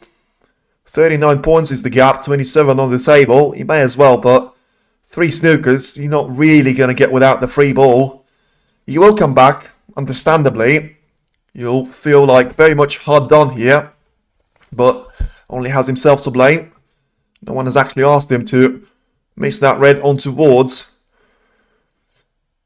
the black, I should say, in towards the left corner. And, you know, the first attempt ain't going to be too great there for him, because he leaves the yellow available now for Chom to take on. The black is going to make the pocket a bit wider there for him if he catches the front jaw first. And surely, if Chomp makes the yellow in, it is going to be frame over and done with, and he will. Brilliant stuff there from Chomp, as, you know, talking about crumbling and talk about whatever the word was.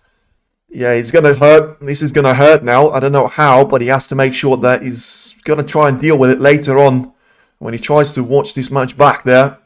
This is going to be surely the lowest point of the whole tournament now, because it came at such an important point and it was such a dreadful mistake. And, you know, he could say it's only a frame there. He could still try and bounce back, but I don't know how he's going to be able to do that, because every shot from now on, I mean, especially in his head, he's going to have to think about that miss.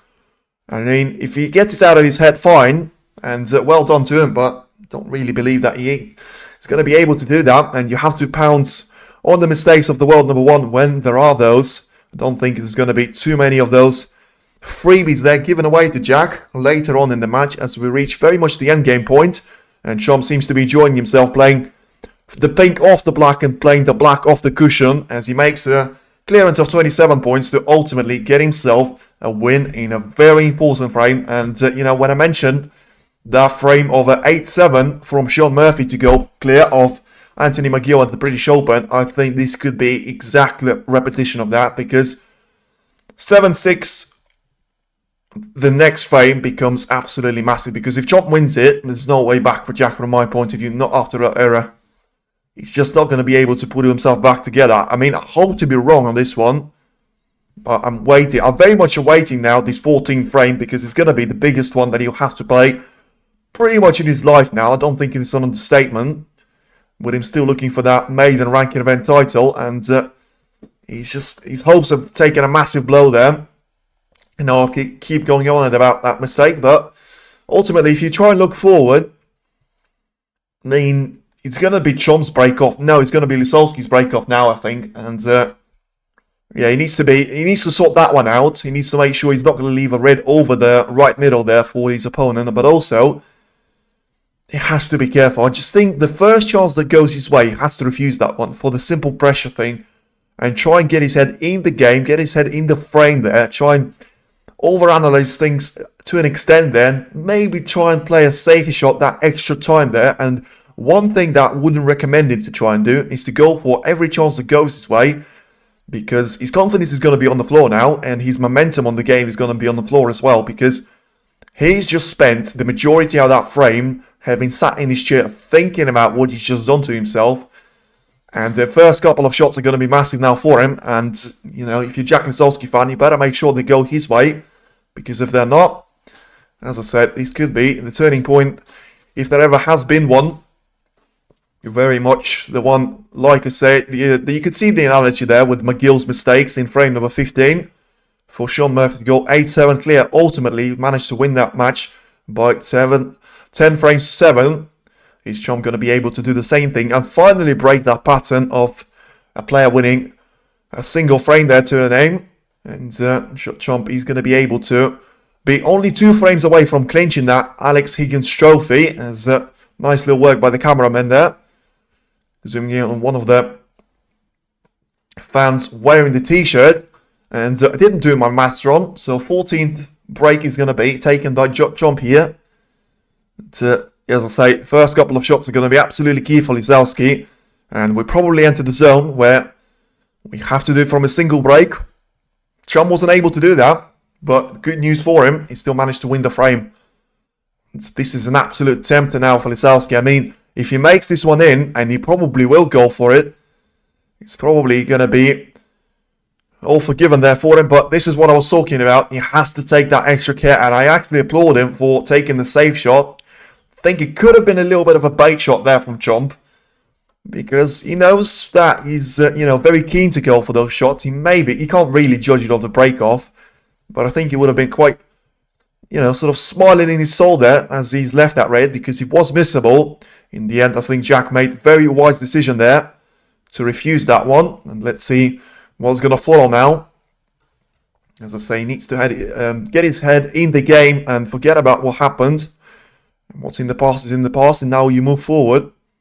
Now as he tries to play a safety shot once again here, so gets the cue ball quite nicely on towards the black ball cushion. Gets 2 reds now onto the top part of the table. And I think Chomp will try and make sure there's only one of them is going to remain out there. And the other one is going to be taken out of the game and sent back towards the lower part of the table. Instead, Chomp actually goes for putting 2 of those reds quite close to each other. I think the access to those 2 is going to be limited there by Jack. And therefore, he has to take a couple of more of those on the lower part of the table. I mean, he's having a look towards the plant here on the lower part of it. As I say, I need the camera to zoom in a bit more on that one. And ultimately has refused the shot, and has played an absolute beauty here in terms of sort of not doing any damage to himself. Gets the cue ball very nicely on towards the ball cushion, ultimately sending the other red that he's cannoned the first one in towards to the main pack of reds here. So Chomp can try and do a similar sort of thing here, try and cannon that red towards the main pack. I think his options apart from that are going to be limited though, because as I said, it was a nice shot there from Jack, and I think the access of Chomp to the reds on the lower part of the table is very much going to be limited here. So he has a look towards the lower part of the table once again. I mean, he's looking at this plant now, but every single time the camera zooms in on those plants, I just think, surely that's not the shot for you to take on in the 14th frame with the Lisowski or Chomp, because you just have to put those shots behind you. I mean, surely Lisowski doesn't have to take those, as it's going to be 4 points given away here to Jack, surely, because that's not going to reach the red.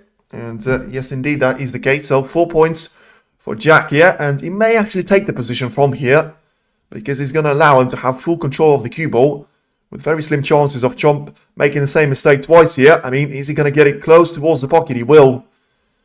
And I mean, it's still not an easy shot, I would say. It's probably actually more difficult than the one that Chomp missed in frame number 10. And remember, he's that frame up there, so with the script, he should go and lose the frame.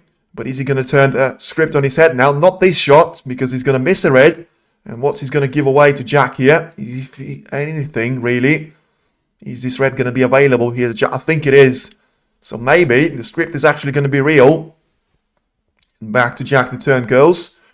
This red is missable, of course, still for him, being quite close to the corner pocket, but the cue ball is going to be close towards the cushion itself, played beautifully there by Jack Lisowski. Has to get his head in the game, as I said previously. He's got a nice little position to try and work with, especially with his style, is to send the cue ball in towards the main bunch of reds. Not quite this time around, and wide shot once again. Gets himself onto one more red there that he can try and develop more reds later on. Ultimately, just get yourself those points clear, and he needs to be mindful, of course, that the blue is going to be out of the game. Cannon's another red in the open play here, so nice shot there for him. Will be a nice little bonus if he manages to take the pink in towards the right middle. And of course, that's going to cannon in towards the reds here with the cue ball. Barely misses, barely makes the pink. I think I gave a heart attack to a couple of Jux fans there. Makes the pink in, but barely done that. Still going to be comfortably on the red though. So, that time around he actually maybe took an eye off the pot there to an extent you could say, but he still managed to take the pink in, so probably wasn't worth that much of a mention. Ultimately, he's going to be on the black this time around, as he makes his way onto the top bar of the red. So ultimately, gets himself a nice little start of this 14th frame. 27 points clear, still has 2 reds to try and deal with. One in towards the left corner, one probably in towards the left middle. Play those with the black. And get yourself into a nice little cushion of 40 points or so. And of course, the blue is not going to be there for him off the spot. So most definitely, probably, you have to send the cue ball in towards the reds here from the black. And try and do that for the foreseeable future. I mean, I did say foreseeable future. I didn't mean right now. Managed to cannon one of those reds towards the left-hand cushion. I think it actually is going to be quite a bonus there for him, because that's one of those reds that you actually put as a safety shot there in case Chomp gets hold of the play. So make sure that he's not going to get an absolute freebie here. So Lisowski's got all the 2s now. 36 points of a gap, 107 on the table, 1 red quite close towards the cushion. So now he's got himself for a defining shot now on the black, and he misses that one. Doesn't look to be quite as costly as it was in the previous time though, because it's actually made quite a slim contact with the reds, and therefore he's not going to give anything away here, it would seem, to Judd Chomp. I mean, that one I can forgive a bit more, because he was putting himself a bit of the distance there in between the cue ball and the black, trying to have that angle. And well, I mean, it's always easier to forget the player when he misses the shot and doesn't actually get away anything. Damn, how much I'm praying for Jack. Well, he's still not looking as bad as I actually thought, because I thought he wasn't going to absolutely crumble. You could say, well, potentially has done that with missing the black, but as I say, he's going to get another chance here, at least of a safety shot, you would think. Unless Chomp manages to take one of those reds towards the left corner. And maybe he'll try and eliminate the pink here into the open play and try it with a little double. I mean, it was a brilliant double to actually take the pink in towards the right middle. I don't know what on earth he was actually playing there. I mean, it genuinely felt like he was trying to double the pink in towards the left middle. Of course, pushing the red first, so he hit the red. But that pushed the pink on towards the right middle. And it almost was a perfect double there. Not quite sure what the intention was, but I think he'll be lucky once again there not to give away a red in towards the middle.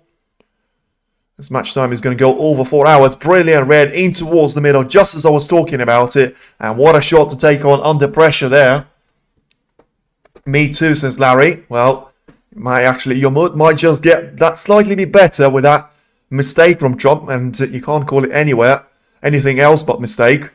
And can Judd finally pounce back on this one and make it into a guaranteed 16 frames for us? 44 points is the difference now in between the two of them. Once again, a massive red into the right corner because it's the one that is going to send the cue ball in towards the reds here. And has to make sure he makes this one stick. And he did. And to be fair, you're going to be rewarded with a nice little touch on the green. Surely no way back for Judd here. Especially if Jack makes a couple of more important pots now for him. 48 points is the gap now. Jack missed. I mean, he did previously, but not now. Because he's found himself back on this break of 12 points and counting now to add to the previous of 36. And I'm very glad to actually, so far in this frame, say that I was wrong regarding Jack. And I thought this was going to be the turning point.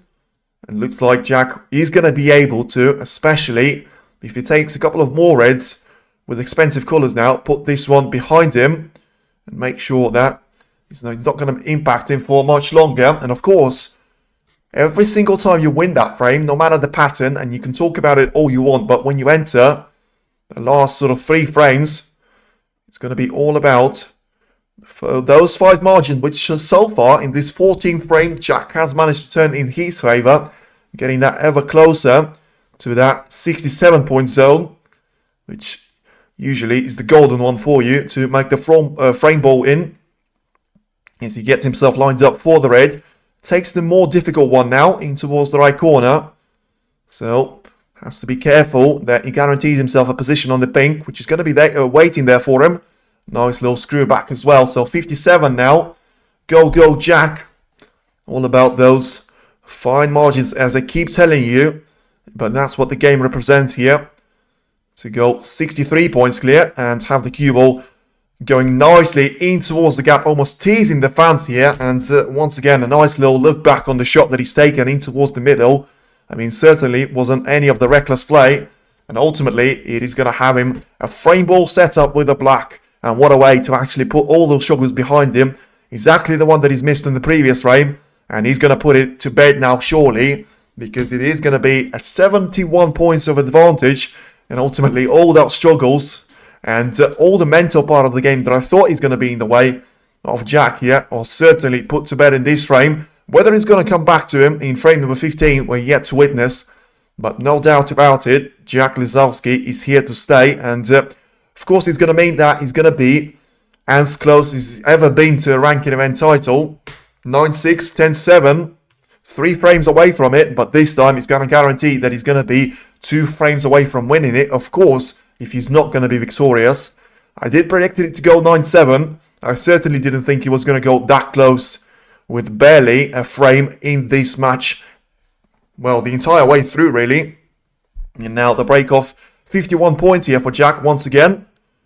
Ask the referee for the long rest to try and keep the break going. Of course, still possibly for a century break for him to be made.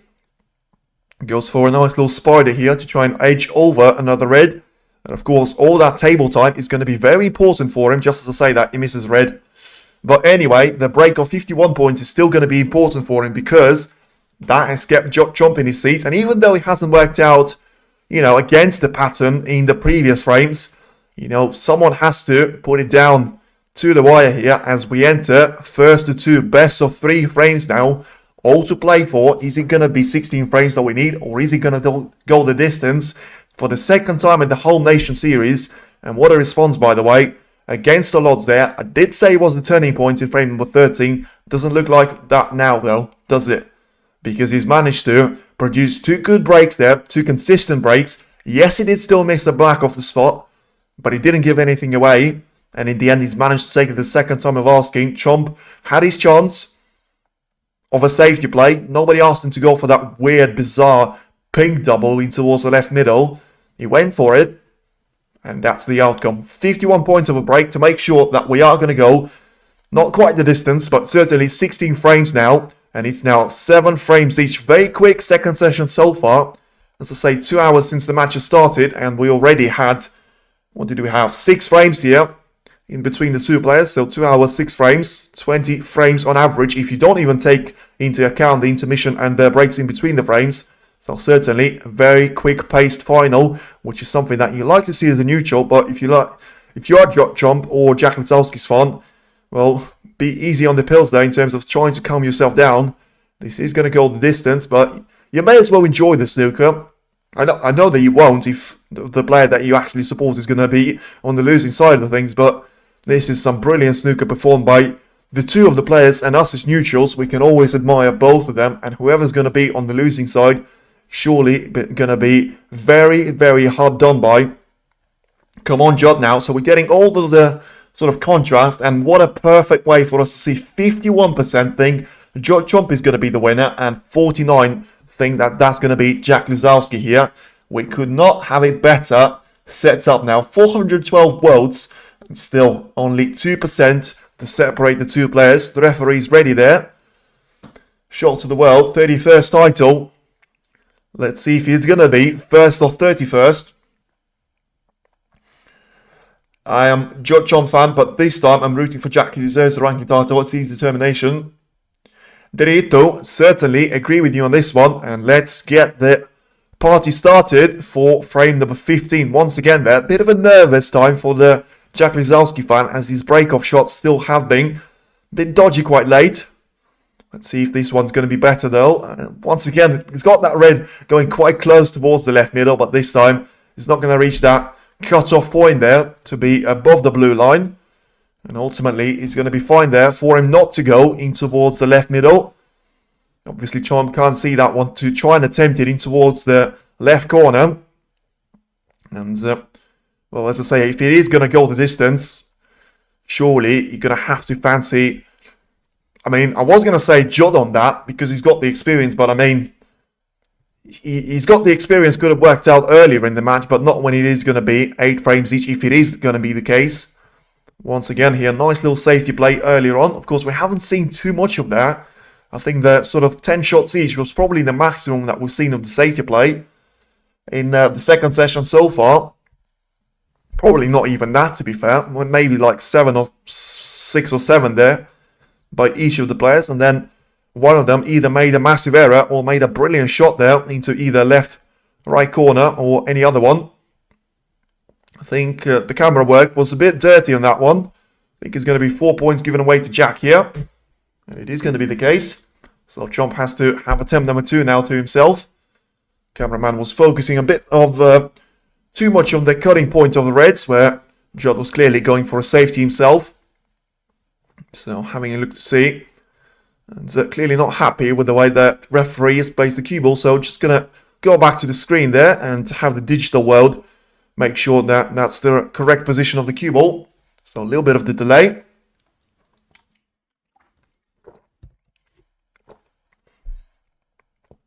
And yeah, there's going to be some adjustments made to the cue ball here to make sure that Jump is going to be happy with this one. And so yeah, Rob Spencer just waiting for the confirmation there of the assistant referee. And that is the case, so Chomp has to get on with this one. And attempt number 2, of course. We've seen that already in frame number 2. Can't afford to miss it the second time, or you'll be forced to go into a very different route here. But it makes it very, very nicely now. In complete contrast to that attempt from Lisowski in that frame number 2.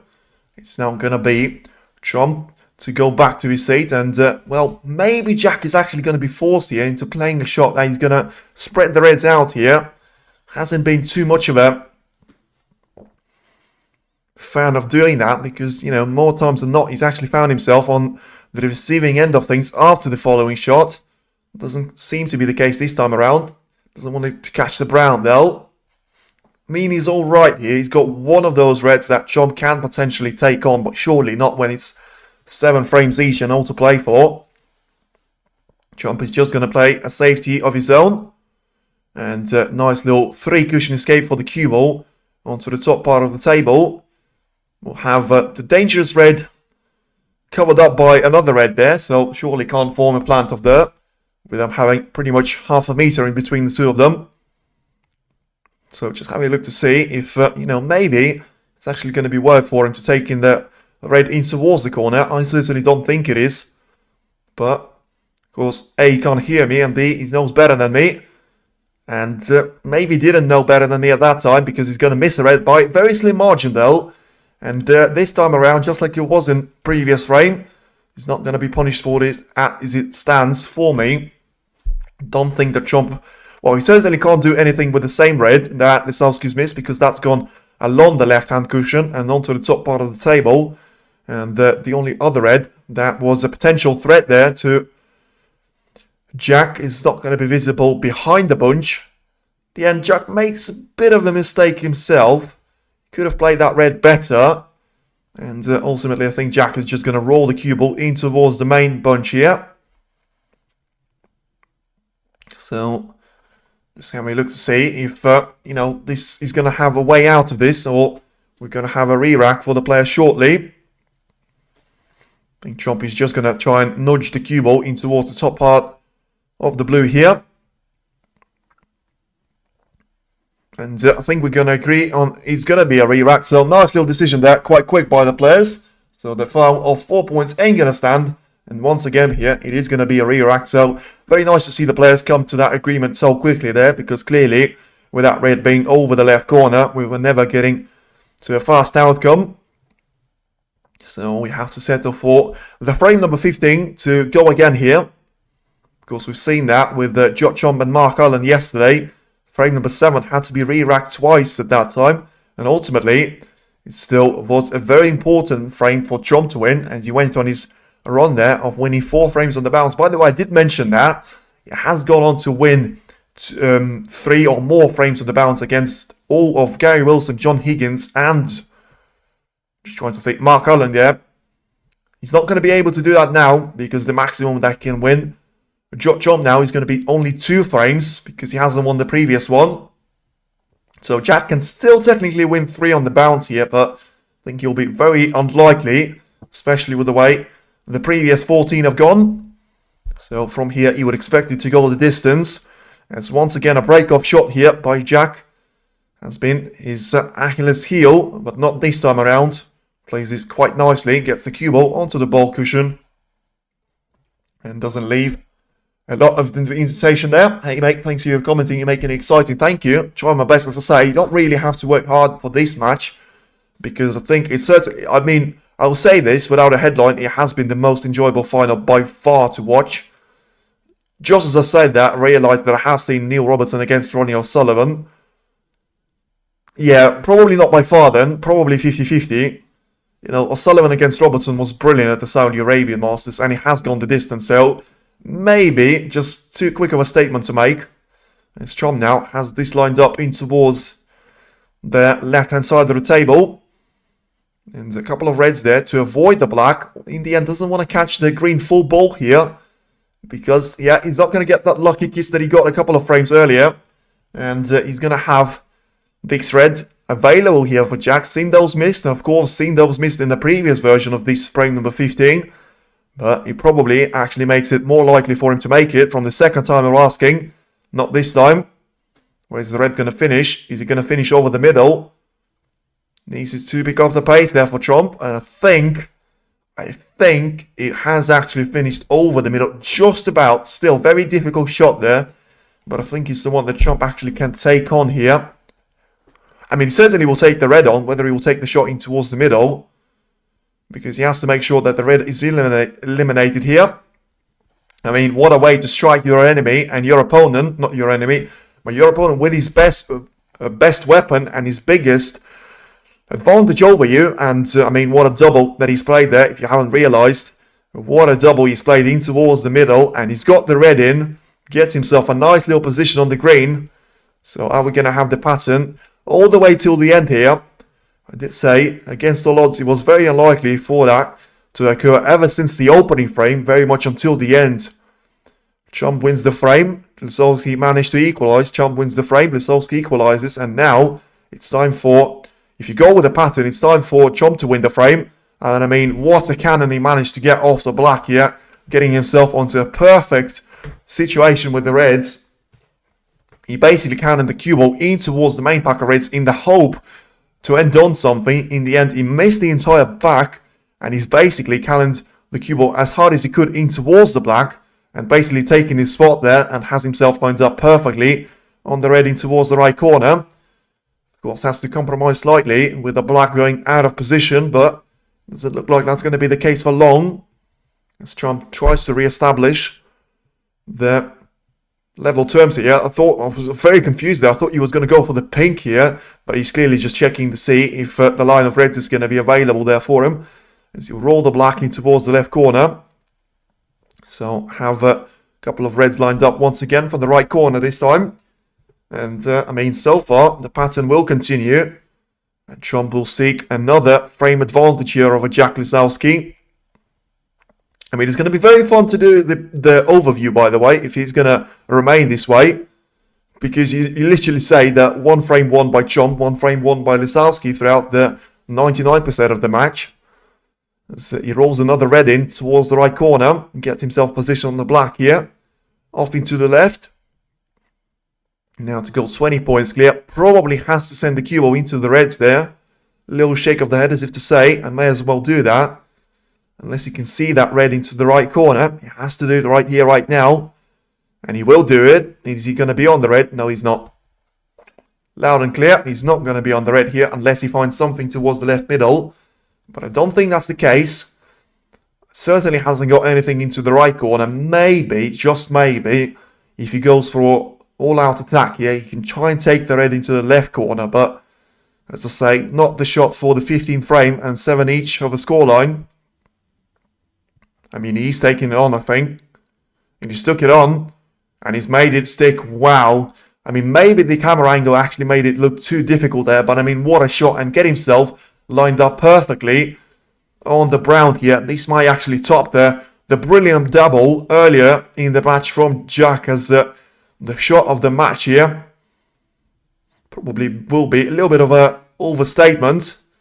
And, well, I mean, if that was shot of the match, that was one of the worst shots of the match that he had to play. All he had to do was to follow the train. No, of course, all he had to do was to miss the jaw of the left-hand side of the table and get himself down for the reds in the end. And, yeah, he's not going to be on any of those easy ones. I mean, he still can try and take the red into the left corner, but you're just asking yourself to find those shots out of your bag there, and eventually your body and yourself are not going to be able to follow all of those requests. Let's see if he's going to be able to make this one stick and ultimately, of course, get himself on the color. He manages to take the red, and is he going to be on the color? I think he's going to be over the line, and he is going to be over the line. So, in a bad way, he's not going to be on the color here in the way that actually he's going to get the cue ball down the table once again. So, if anything, he played the shot with a bit too much power, which was surprising to me. So roll the cue ball in behind the yellow, as of course it was in the previous frame. It was a 27-point advantage. This time it's going to be 26 points advantage as it stands. Of course, he's still going to have the privilege of rolling the cue ball in behind the yellow. And therefore, push Jack into a bit of a problems himself. Well, I mean, I say problems. He seems to go down and hit the shot very quickly. And, I mean, as he left the shot in towards the left corner, you'll regret going down for the shot so quickly. If that is the case, camera needs to zoom in on this one. He takes the seat there, Lisowski. Don't think it is going to be the case. So he gets away with this one, but had he hit the red with a bit more power, could have been very, very different circumstances there for Lisowski. In the end, once again, he comes back to the table. Still alive in this frame. 107 points on the table, 26 points is the advantage. So all about the next couple of reds here for him. And, well, the first shot of the safety play is actually going to be nice for Lisowski if the cue ball manages to pull before it reaches the bulk line. And nice little shot there, to be fair. So not quite over the bulk line as the cutoff point. So not going to trouble Trump too much, but at least it's not going to be presenting him with an easy invitation here. And is Trump going to be able to do the same now? I think he's left the red on there for Jack. Not an easy one. But it's probably the one that you can't... I mean, it's a bit conflicted on this one because I can't see the way of the cue ball to go in behind the gap of the main pack of reds in the black there, but ultimately I can't really see him taking 2 bites of the cherry, making the red in towards the left corner and also getting the cue ball safe. So he missed the red. Is he going to get the cue ball safe? Somewhat, but only somewhat. The same red is going to be possible now for Judd. It's not easy. And he has to stun the cue ball and get it up the table, not down, because black is not available, pink is not available. So he has to play with a safe manner here, Chomp. And is he going to be able to take this red? You've seen those missed. And he's going to absolutely stun this red. And hit it way too straight now. Where's this red going to finish? I think he's going to finish beyond the yellow now. So, I mean, it's a brilliant safety if you think about it in disguise. But obviously, it wasn't the way it was intended. And Trump will apologise once again. One thing you can say, though, luck hasn't necessarily prioritised any of the players. You've seen a couple of apologies, both from Chomp and Jack here. Just show to the world. 30 is first title with attitude, bro. Well, I mean, Selman, it's still all to play for, as I say. Nothing to separate the two players. As rolls the red in towards just the black ball spot, really. Lisowski gives the initiative back to Chomp here. Certainly not going to have a re-rack with Chomp having 26 points of advantage, if you think about that, Jack. But ultimately, I think he was just trying to get himself out of that situation. Of course, compromised by the fact that the cue ball can't be sent in towards the top part of the table because there's a red waiting for you, which was missed by Chomp previously into the right corner.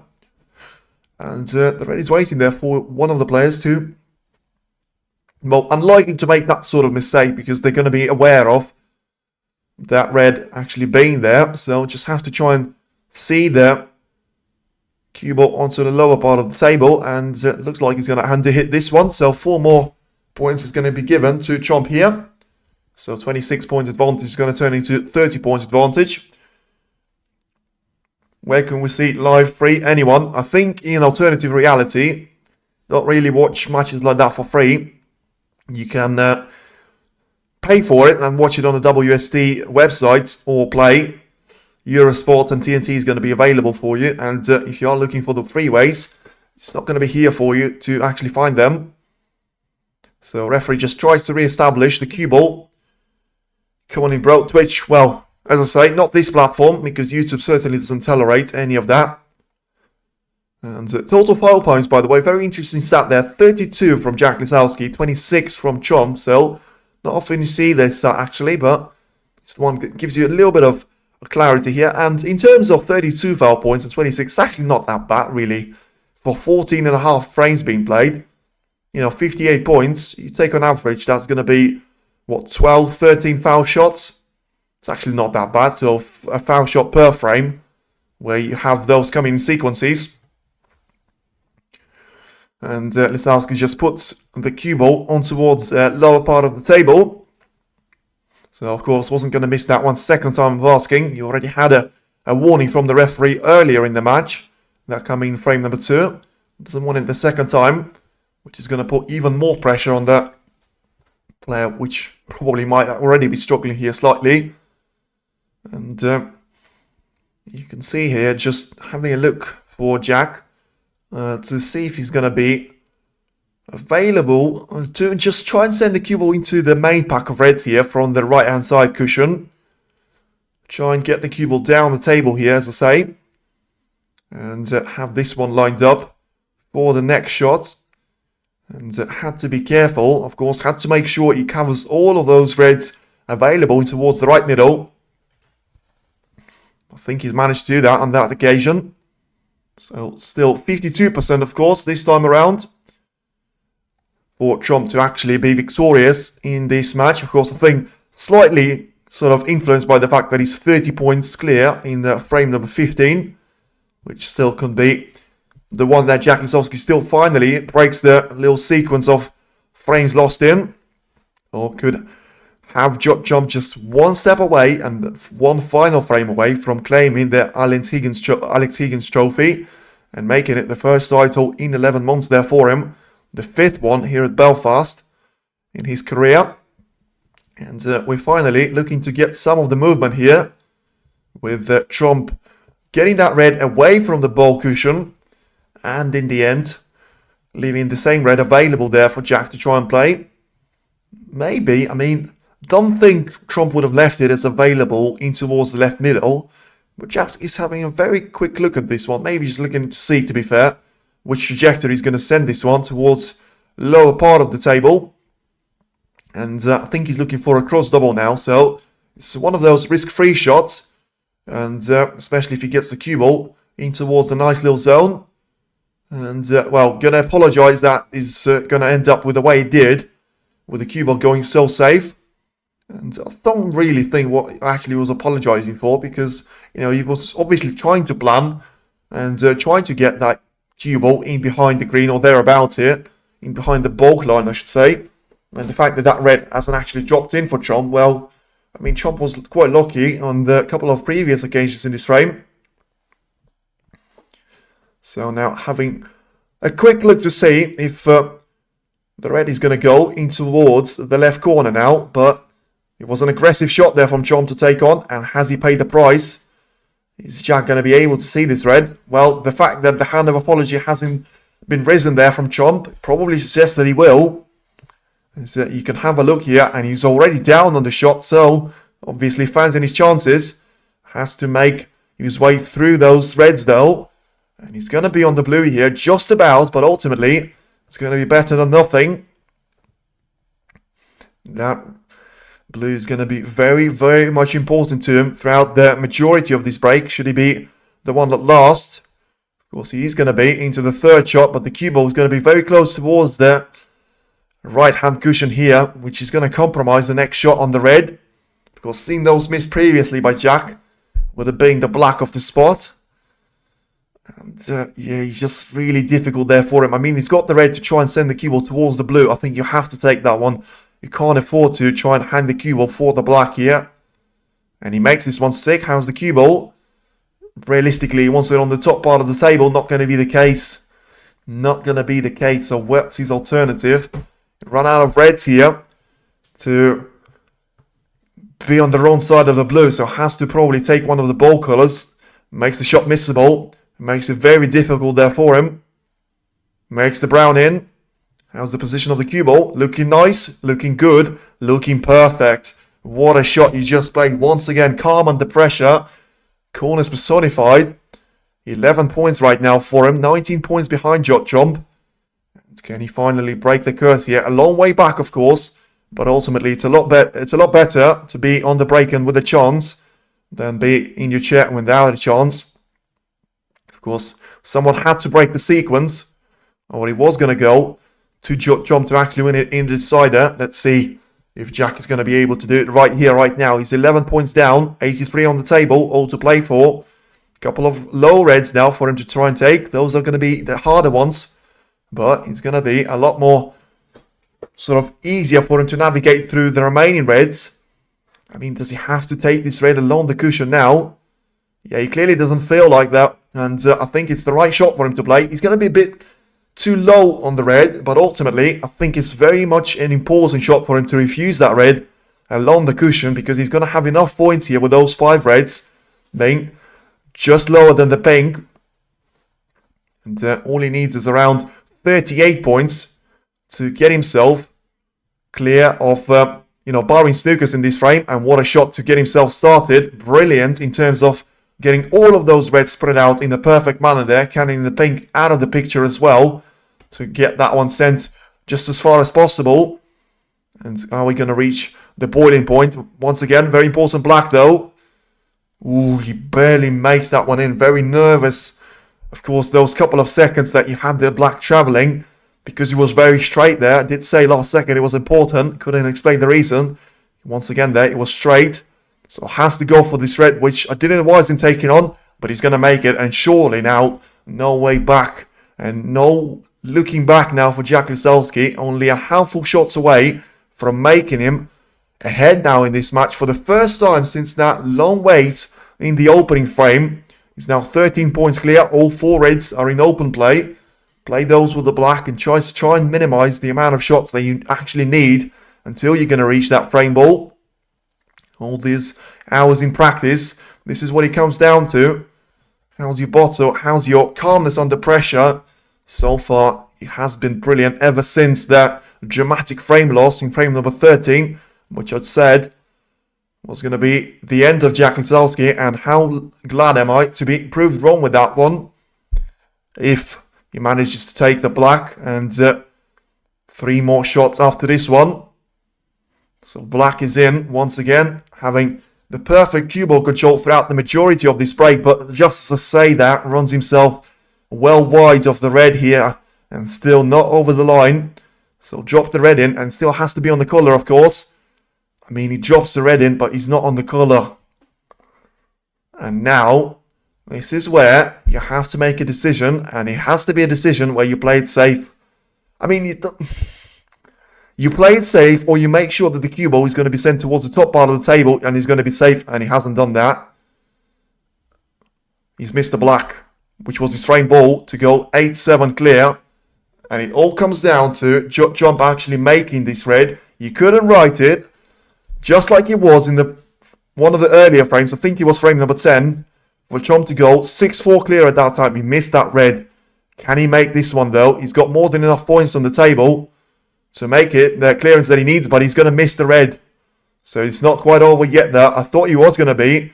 And Lisowski will be a very lucky man to have himself get away with this one. Of course, still important for him to send that cue ball onto the top part of the table, but you have to say Chomp should have done a bit better on the shot. And now Lisowski gets a lifetime, but it's still not a free ticket. And as he cannons the cue ball in towards the pink, he's going to get a bit lucky with the blue being in the way. But ultimately, it's now over to you, Judd Trump. Can you make it? The frame and an ultimate comeback, just like it was against Mark Allen yesterday, where he did manage to perform at his absolute best. It was the opening frame. He needed 2 snookers. He managed to find them and get a bit lucky with the free ball, to be fair. But ultimately managed to come back at that time and produce a wonderful display against Allen. All in all, has to do the same thing against Lisowski. He's going to hit the red, which he couldn't see directly. But ultimately, this red is going to be available here for Jack.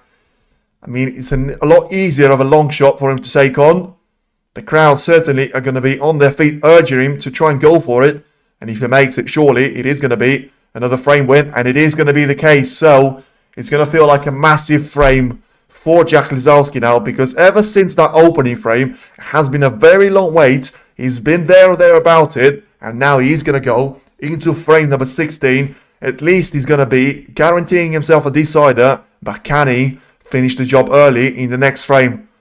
Could not have been more wrong with that, to be fair, when I said that 6 frames to 7 loss was going to be massive there for him. He managed to prove me and all of his outers wrong, but how glad am I to be wrong here on the receiving end of things. It's now 40 points is going to be enough here for Judd Trump not to come back to the table, and Jack Lisowski is only 1 frame away from making history now. For the first time in his career. I mean, it looks calm, but he'll be absolutely delighted with himself there to get himself out of all those issues. You know, maybe rushing for the end of the frame when he wasn't available. But that great feeling where you haven't played your best and you still managed to get over the line. Especially, you know, it has been first frame and now frame 15. So you had to wait 14 frames. He's been there or there about it. But finally, as he breaks the sequence and the pattern there for Judd Trump that has lasted 14 frames to go within touching distance there of actually touching that Alex Higgins trophy. I mean, what a story this will be for him. But it's still a story that needs the final chapter, the final page that is yet to be written. About time. We're not there yet, is all I would say to you. We could be with the next frame. And it all comes down to the next couple of shots here for Jack to get himself started in the frame. But ultimately, you know, one of the hardest things has already been done there. But just as I say that, if you talk about the stats, you've had Gary Wilson at Wuhan Open leading Salgadon before they decided 9 frames to 8. He lost out. You had Ronnie O'Sullivan lead Neil Robertson 9 frames to 8 at Saudi Arabia Masters. He lost out. You had Joey Long leading Mark Allen 8 frames to 7. He still lost out. You had Anthony McGill leading Sean Murphy for the majority of that match. He still lost out. Is he going to be Jack Lisowski that can hold on to that lead and make it in the decider or the 16th frame, or is Judd going to finally pull an ace out of the back there? And, they call him ace in the pack for a reason, and maybe he's got one more in his locker that he hasn't still introduced to the audience and to the world. But if there is one, he has to make sure he's going to be released now, because the next couple of shots are absolutely going to be key there for him, and he's still leading in the poll by 51%. But, as it's officially confirmed that I'm going to be wrong with my prediction. I did say it was going to be 9-7, and I actually thought I've gone way too optimistic on Jack, clearly underestimating him, but what a performance it has been already. Of course, it's all going to come down to nothing if he's not victorious, but from the neutral's point of view, I mean, what sort of consistency has he shown? He's been criticised for the majority of his career for being a player that they call an inconsistent there, but after everything he had to go through, especially in his 8 months off the table there, didn't have particularly good 2 or 3 years off the table, but it all comes down to moments like this, and he's already managed to show that he's a true winner, but he has to show it for one more frame here, right now, or in the decider, and, whatever you do, try to do it as early as possible, but don't overdo it, of course. There's a fine margin in between those two sort of points there for him, but ultimately, we're going to get the 16th frame underway, and it is going to be Judd to get us into the deciding 2 frames. Who could have thought that we're going to go not quite the distance just yet, but we're going to go 16 frames here out of potential 17. And Jack right now, any shot that he takes on could be the one that leads him towards the win in the entire tournament. Of course, he's already managed to take away that habit of playing every single shot that comes his way, and especially after the break-off shots of Trump, he's just been sending the red towards the top part of the table consistently there, and he's going to do it for at least one more time. Trump is going to respond with a similar type of a shot of his own.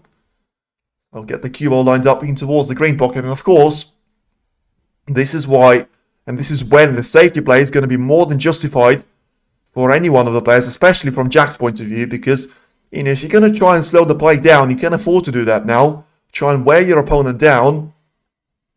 Judd is going to be more nervous now, I think, until that chance is presenting himself to Jack. I think, if he gets himself onto the break, you'll be feeling that, of course, but until we get to that point, I think Trump will be more eager to actually get himself the first chance, and therefore you go for the shots that maybe are not there for him, as we have seen throughout some of the last frames here. Of course, the second player to go 2 frames and to win 2 frames on the bounce there, not to go 2 frames clear. Of course, we still wait for that to happen, but Judd has managed to win 2nd and 3rd frames, which were the only time up until this point where the players managed to win 2 frames on the bounce, and Jack Lisowski has managed to even that tally with him winning frames number 14 and 15. But it's first blood to Judd, and it's the first chance to Judd as well. He gets himself lined up for the shot in towards the left corner now. Mid-range shot, at least, you might call it, after a mistake and misjudgment there, once again from Lisowski, just hitting that edge of the blue way too many times here. And Trump is going to get the red, but is he going to be out of position once again on the colours? Seems to be that way, and he's going to be that way. So it's a nice little pot there. It's one that you still have to make when you're facing that sort of pressure on your shoulders. But ultimately, it all is going to come down to nothing, or pretty much to nothing, because you still can't roll the cue ball in towards the yellow and have your opponent in a tricky position, but it's not the way you would have had this one planned when taking that red in towards the corner, because you always want to have yourself very much in charge of the table and have it yourself against 15 reds and 6 colours. In the end, he obviously didn't feel like it was worth for him to try and roll the cue ball in towards the yellow. So he just takes the yellow a bit out of the game, sends the cue ball in towards the ball cushion, and has himself lined up for another safety play. Lisowski's not having the best look on his face. Just having a look to see if he's gonna have the little plant, which he cannot actually avoid now, because I don't think he'll be looking for a plant now, because he has to hit the red of the red into the right-hand side of the table. Send that one towards the left. Send the cue ball back up the table here. And nicely played that, to be fair. You know, he's been struggling with safety shots in this early start to the frame, but that one certainly was a really high-quality one. He has been struggling with stickers there, to be fair. Managed to fix that one on his shoulder. Well, may get a few more if he is going to be victorious here. Because now it's 139 points to play for after Trump getting that early point advantage. And never a nice sign for you to see the black go very close towards the right corner. Of course, he's going to be advantage Trump now slightly because, you know, he's got one more shot play than Jack here. Lisowski still has to push that red towards the right-hand side of the table. And just like it was previously, he's going to misjudge the cannon on the reds. And great shot, horrible shot is the way I would describe it. Because it's going to put Judd Trump very much in charge of the table here. And, well, he's going to have a red now to take on, which is going to guarantee him a colour if he makes this one in. So all eyes are going to be on this spot here. And he makes this one stick. Is he going to be on the colour? And if yes, which one? I think he's going to have the yellow, which is going to be his best option there on the lower part of the blue line. So just send the cue ball in towards the lower part of the table as the match time has gone over 4.5 hours.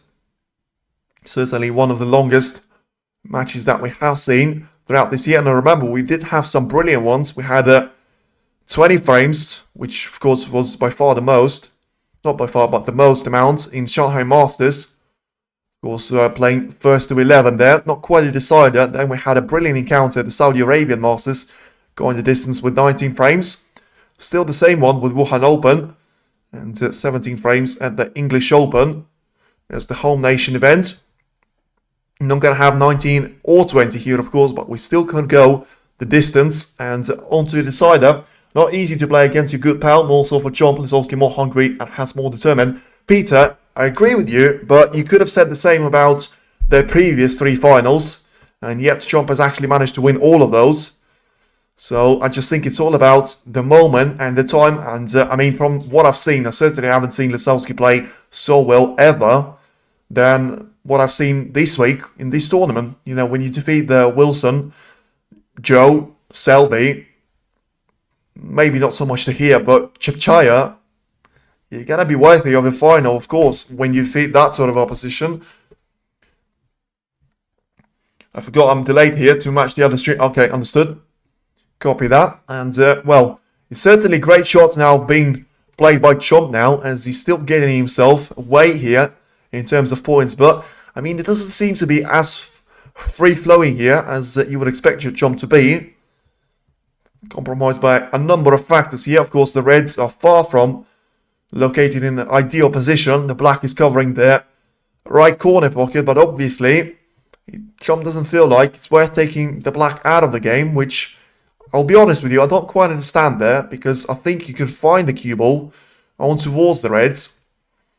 Maybe that's going to happen right now, because he's going to have this cue ball lined up for the shot of the red in towards the right corner, which I'll say is covered by the black to an extent there, but if you go along the black ball cushion, certainly is going to be enough space there for you. So, a couple of important shots now for him to play. And Chom goes for the further away of the reds. Plays that one nicely and has himself lined up for either pink, black or blue to an extent. As he now goes 18 points clear. And of course, probably the right way for the match to go is going to be the distance, as I say. For us not to see one of the players leading by 2 frames. I think it'll be incredible if we don't see a decider. As once again, very similar to Salgadon against Gary Wilson, if you remember at Wuhan Open. But that one, with respect to those 2 players, had a little bit of a less quality in terms of the ranking players. You know, the world number 1 and the world number 29. It's going to sound a bit better than the world number 15 and the world number 20 at that time. Should be GG's for Chomp really? Nah, I wouldn't say that at all here. I mean, he's 24 points clear, but he's still having so many reds to try and deal with. I mean, he's having so much time slots in between those shots simply for the reason of he doesn't really know which red to play for until he thinks about it really deeply. I don't really agree with that one at all. You know, I can't really see the red beyond that he's actually aiming for. Right now, he's trying to send the cue ball down the table here to have himself lined up for the red. And apart from that, you know, where is he going to get the cue ball on towards? If he's going to place one on for the red, it seems towards the left corner. Judd, you can do it. Salman is there for you. 30 points of advantage is there for you as well. But certainly it has been a cut-off point recently. You know, you have 27 points advantage, 26. And you still don't win those frames. Now we're having 31 points of advantage on the break of 30. And once again here, I mean, he's lined up for the black here. But as I say, he's taking way too much time on these shots for it to be comfortable. And he has to play this one with just as little power as he can to have himself lined up for the red in towards the left corner. But, I mean, this is a tricky shot there. It may not seem that way, but I think it's going to be quite complicated for him to get this red in towards the left corner because of the distance that the red has to cover here. Also, he doesn't have to forget about, you know, lining himself. Oh, this is nasty. You know, I've seen the camera work from it. This is a nasty shot for him to take on because you can barely see if the red is going to make it past the other one. And, I mean, it's such a marginal shot for him to even take on there because he catch the front jaw. And it's a chance to Lisowski to close off the match here. Once again, as I say, it's the shots that define a winner from the runner-up. He gets the red in. Is he going to get the colour? Don't think so. Don't think so. He's not going to be on the colour. I did say it. I did call that one.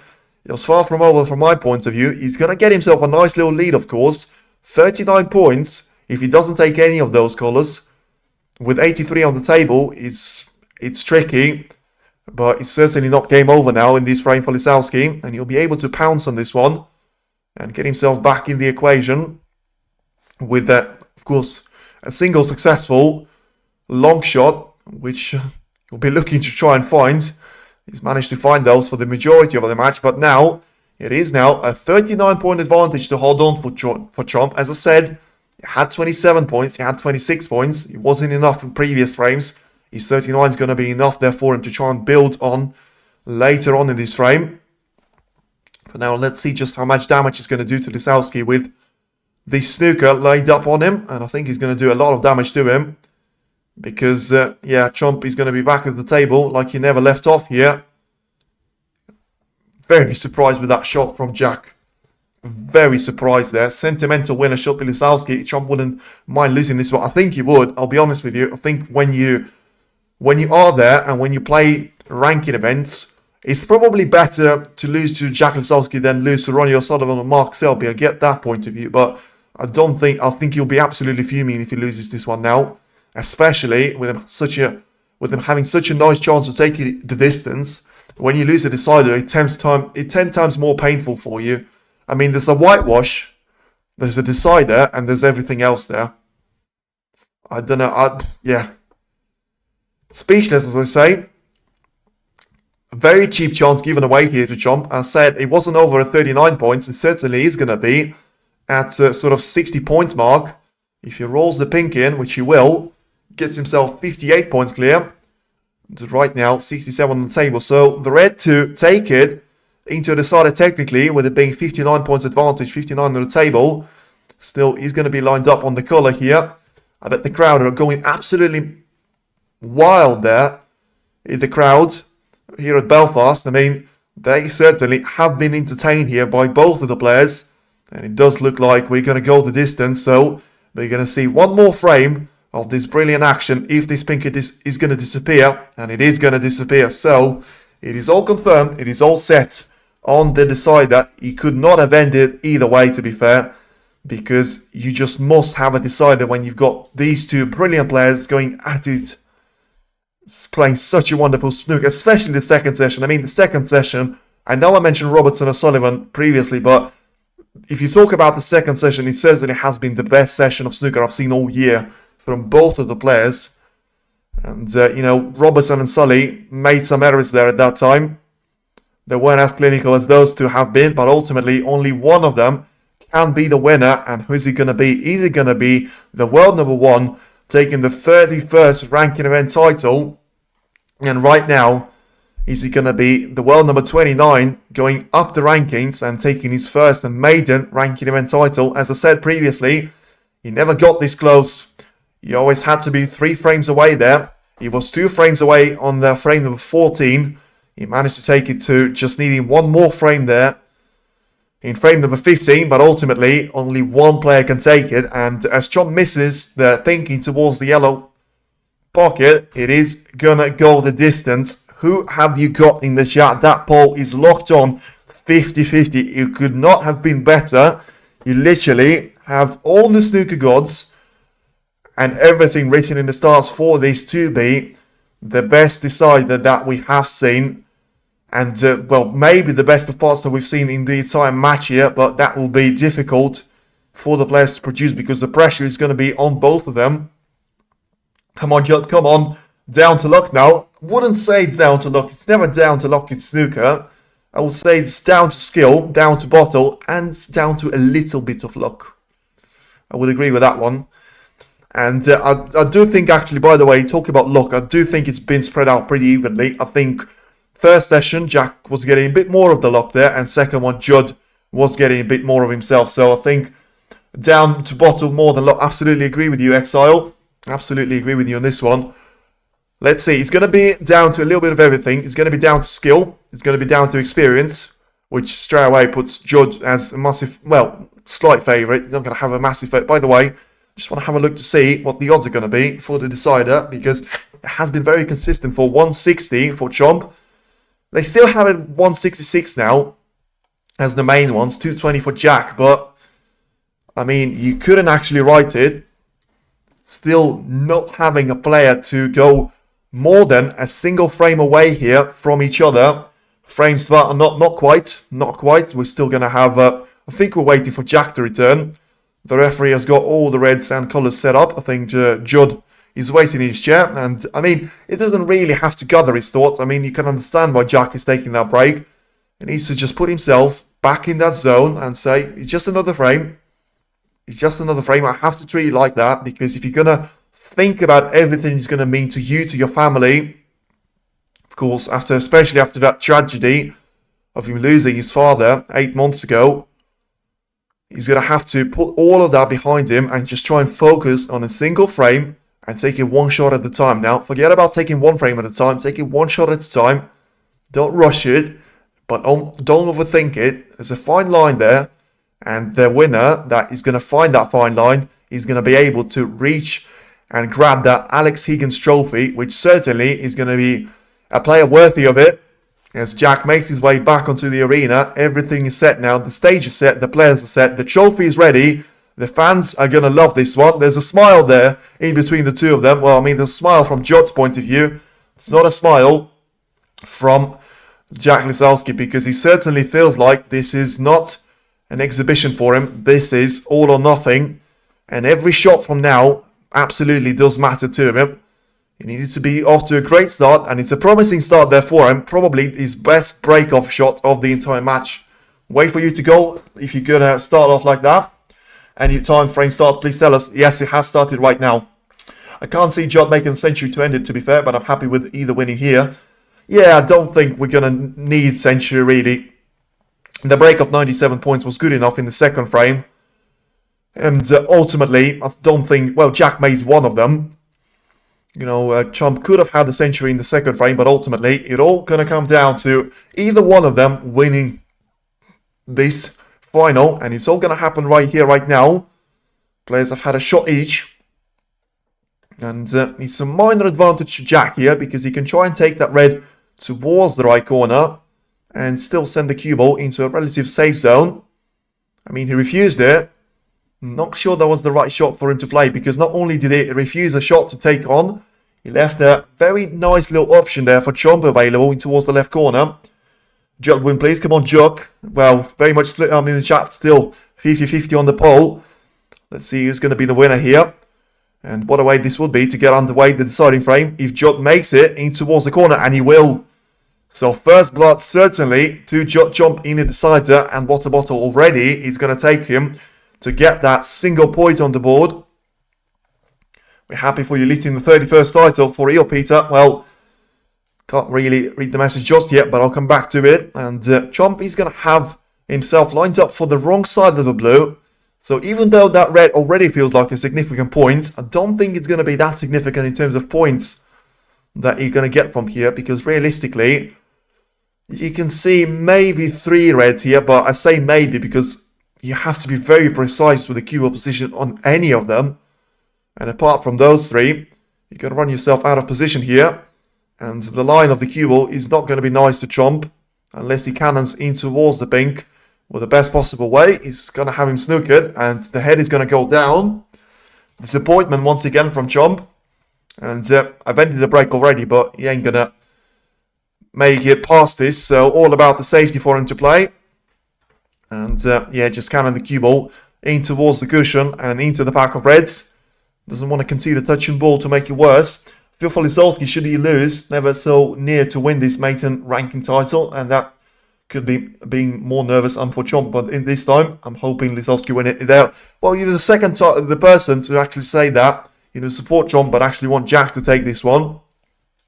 And sometimes, you know, you just have to feel for the other player a bit more than for the player that you actually support. But whoever's taking this one is going to be a worthy winner, but whoever's going to lose, it's just so dreadful for them. And from that point of view, I would actually like Lisowski to win because I can see Chomp recovering from that because he's the world number 1 and he's still going to be having himself as a massive improvement. He hasn't reached the semi-final stage up until this point, and yet he managed to make it into a decider of a final here. As I say, it's going to be a 50-50 over frame. So Lisowski now just having one extra shot to play, sending the reds in towards the main pack, and just like it was previously, he's not getting the good run of the safety. And well, he's going to get some sort of luck here of getting the yellow in the way of the cue ball, but I mean, Chomp can hesitate, but he certainly is going to have to take this red in towards the right middle. 2 bad shots there from Jack, and I did expect him actually, well, probably not really thinking about a decider, but for me to expect Lisowski to be losing frames was going to be of him making reckless shots there, and so far he just has been finding himself on the receiving end of the safety battle so far. Second chance now for Chomp to make a substantial enough lead here. I'm not going to talk about the frame ending breaks, but he's going to get the red in. Ultimately, once again, loses the control of the cue ball completely. Just a single point once again here. Didn't concur that Chomp is a bad loser, at least I haven't seen it, compared to Rocket. Well, I don't think all of the snooker players are going to be bad losers, but I think he's going to be able to take it, as I say, and especially if you compare the 2 of them, from my point of view, I don't really know any of them, of course, but personality-wise, you just see, the way you see them speak in the post-match interview yesterday, you can just see that it's going to be a bit of a different feeling there. Because you've got Jack saying that he's going to take it one more step, hopefully this time around, and it's all going to come down to Sunday. And Chomp is there saying that his game has never been better, and he's very excited to finally be back at the stage. I just think there's a level difference there to it. But of course, both players are going to be very hungry for the title. I'm not saying that, you know, Chomp is going to be like, no, there you have it. You know, I've won 8 frames for nothing.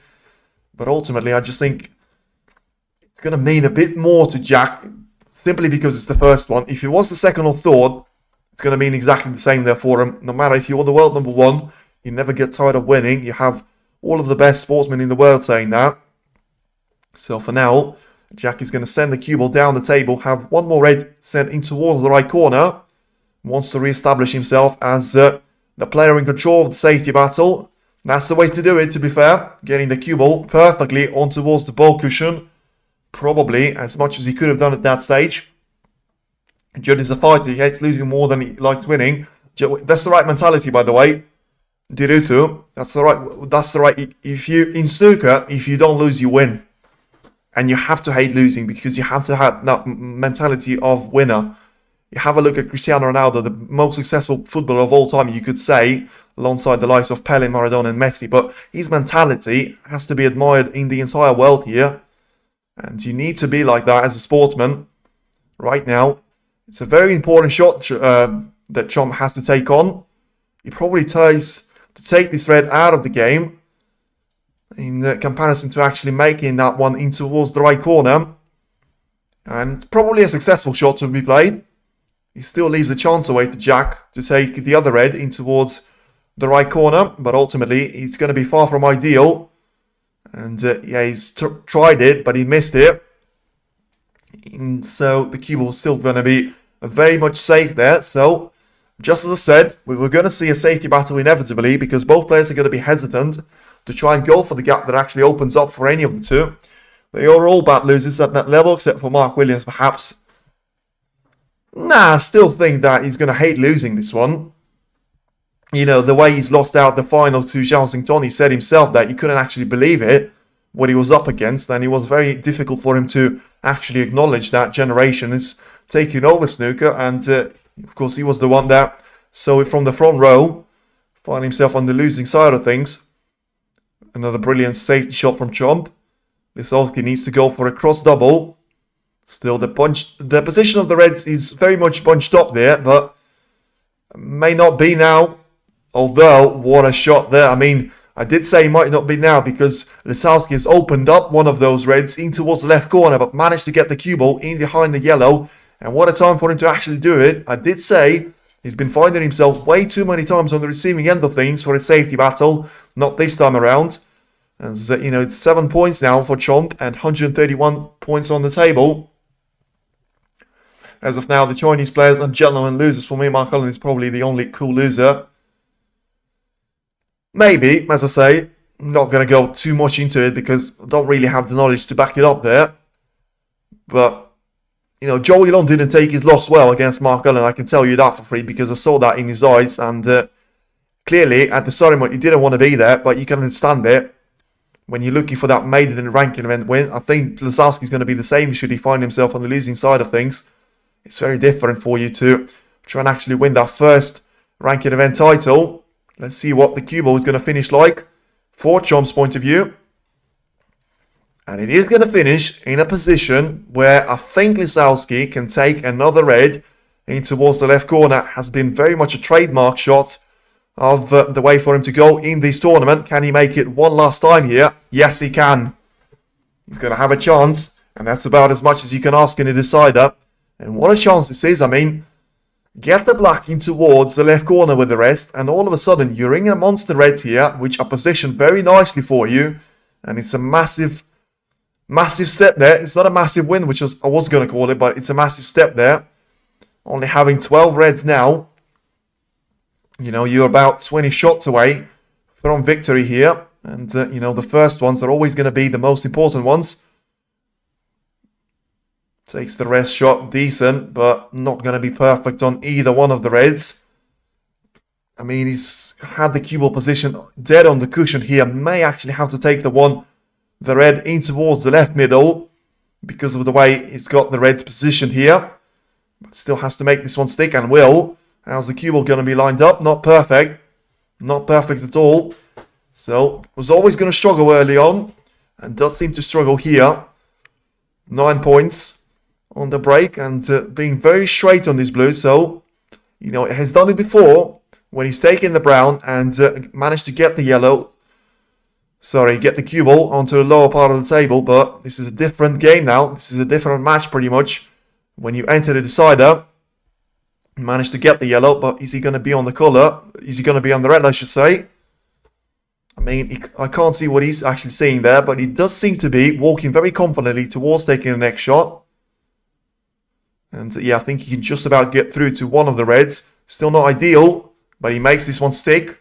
And he's on the black here, so it's as much of a chance as you can ask in a decider. I would say 8 times out of 10 in this match he's managed to make those positions last for him. But those 2 times that I'd say he didn't are going to be very much against him because it's a decider. 12 points now is the gap. And every single pot is going to be a major step. You can pretty much take it as every red that he takes, every colour that he takes is going to be. Meaning as much as taking the frame earlier on in the match. Now 99 points on the table, having so many of those reds actually available to him. Probably only one of them is going to be out of reaching point. So just take it one at a time here. Once again, got himself lined up for the black in towards the right corner. Missed all of the reds, but ultimately got nice little cannon there to have a couple of those freed up into the open play. being 20 points clear. It all comes down to just next couple of shots here. Decides to go for the more difficult of the red. Has to make it stick and don't understand why he's gone for it. Don't understand why he's gone for it. Didn't have to go for the more difficult of the red. All he had to do was to follow the simple path. And now he got himself back in his chair and he'll be very, very disappointed with himself. He had position ahead of him. He had that chance, but ultimately he didn't manage to take it. And who knows if he's going to get another one. Jack, champ, come on, Jack. I mean, can Chomp see anything here as an open? I didn't actually focus on that because I was so shell-shocked by the mistake from Jack. Chomp has missed himself. Chomp has missed the shot himself. Now, what is Judd going to have himself? I mean, you would expect the world number one to do a bit better, but it is a decider. You have to remember the nerves are going to be very much at the boiling point. It hasn't left anything easy here for Lisowski. But he had that one mistake that you can maybe afford in a decider. But is he going to crumble now? Because he's missed another red. And he's missed that one by more margin. And surely Chomp is not going to be able to let him off the hook this time. This should have been it for Jack. It should have been. And now, as he wasted a second invitation, it was the more difficult of the shots, of course, of the three of them that he had to play. But the way that he played it, and he knew, by the way, you can see with his body language that he knew that it's going to be horrible, horrible circumstances there for him. Bostled, too early to say. Oh my word, Chomp has missed another sitter. I mean, that was a sitter, by the way. You can't call me on that. I thought he was going to be, and I didn't want to call it too early, but I mean, I certainly didn't think Chomp was going to miss a shot like that. Just tells you anything is missable when the pressure is under play. And it's attempt number 3 here for Jack. Still not ideal, but he's got himself lined up for a shot in towards the middle. And he makes this one stick. So every shot now is going to feel like an absolute banger here for you. Because even though it was a shot that you would expect to make 90 times out of 10, 90 times out of 100, it still was very important for him to actually make this one last there. 27 points in between the two of them as Lisowski finds himself on the second chance here of a break. And surely don't let this slip up from you. You know, it was a little bit of a problem there for himself because he tried to go for the more difficult of the reds, which I still think was very much the wrong decision, but he can't make that decision now. He hasn't got those caliber of reds there available to him. Serious pressure out there. You can understand why. With all the players not really missing a chance like that in the entire session here, of course, we're always going to see that in the decider because anything is missable under pressure. Just go back to any of the high-stakes matches. But Lisowski finally seems like he knows this is written in the stars for him to take this script and at least eliminate all the easy reds and potentially leave that job impossible there from Chomp. 42 points clear that he goes. Chomp giving Lisowski his first win. I wouldn't say he's given it, but had to work for it. But ultimately, Chomp didn't actually punish him for the mistakes that were there. The signs were there. The mistakes were there. But ultimately, looks like Jack Lisowski is going to be there for himself. 47 points clear. 67 on the table. 4 more shots is all he needs now. Take it as one frame at a time. Take it as one shot at a time. Makes the red in. Going to be nicely in for the blue. Perfectly in for the blue as well. Bit of a transition, which required precision. From the bulk area to the blue line. He gets himself lined up for this red in towards the right corner. Bit of a difficult cut, but should he be able to manage? He should be able to manage it. And of course, the next colour is going to ensure that he's going to go enough points clear. And he makes the red in. So all about taking this blue on right now. So 54 points, of course. So he's over the line slightly, but still needs the blue to ensure that he's going to be in the zone. That is going to allow him to breathe that little bit more freely. And you can see his family absolutely over the moon there. In the stands, the camera have been pointed towards them for the majority of the match. But now, this is the time for them to celebrate. Because there's no way back for you, Judd Chomp.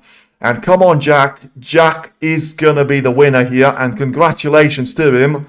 Because he finally managed to make it the win that actually counts. And still, by the way, massive respect to Jack. Because even though I think he could feel it with his emotions, with the tears going through his eyes there. But we haven't seen anything of a fist bump. 66 points is the gap there, and it is going to be congratulations from Judd. It is all over, and what a nice way for two players that are going to be great rivals, but at the end of the day, sometimes snooker is not the main thing, and Judd can acknowledge what a great deal this means, and this is going to mean for Jack Lisowski, and Chomp has had 30 of those wins, and as I say, because it's the first one for Jack, it's going to be that slightly bit more to him. And you can see right now, Chum probably realises that, it was written in the stars there for Jack. He had a couple of chances in the decider, but ultimately, it was always going to be Jack Lisowski's decided to lose. And by the way, I did mention that the players that were 8-7 clear and 9-8 clear so far in these year's tournaments. And you can see that with the raw and pure emotion, with the scream of Jack Lisowski, there's going to be tears on his eyes. And what a performance there for him. He certainly deserves every single bit of it. And right now, he's going to be feeling over the world and over the moon now, because he has managed to conquer the Home Nation Series here and managed to win the Northern Ireland Open. Yes, Jack, these two will go for a drink later. Maybe they will. Don't think today, because I don't think, Judd will be in the mood to go for a drink. But, he's crying there, and he certainly is going to be feeling a world of emotions there. But what a great match this has been. The two players are going to enjoy the ceremony of celebrations there for Jack Lisowski. Commiserations to Judd. He certainly has played some of his best snooker in the entire season here.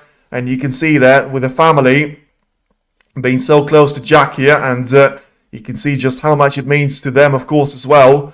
They've been rooting for him, and they've been on a very difficult journey here in the stands, but ultimately it all comes down to this, and it's 7th time, lucky number 7 there for Jack Lisowski. Didn't manage to make it against Mark Selby, Neil Robertson, Judd for 3 consecutive times there, but in the end, what a way to do it as well, in a decider under most dramatic of circumstances.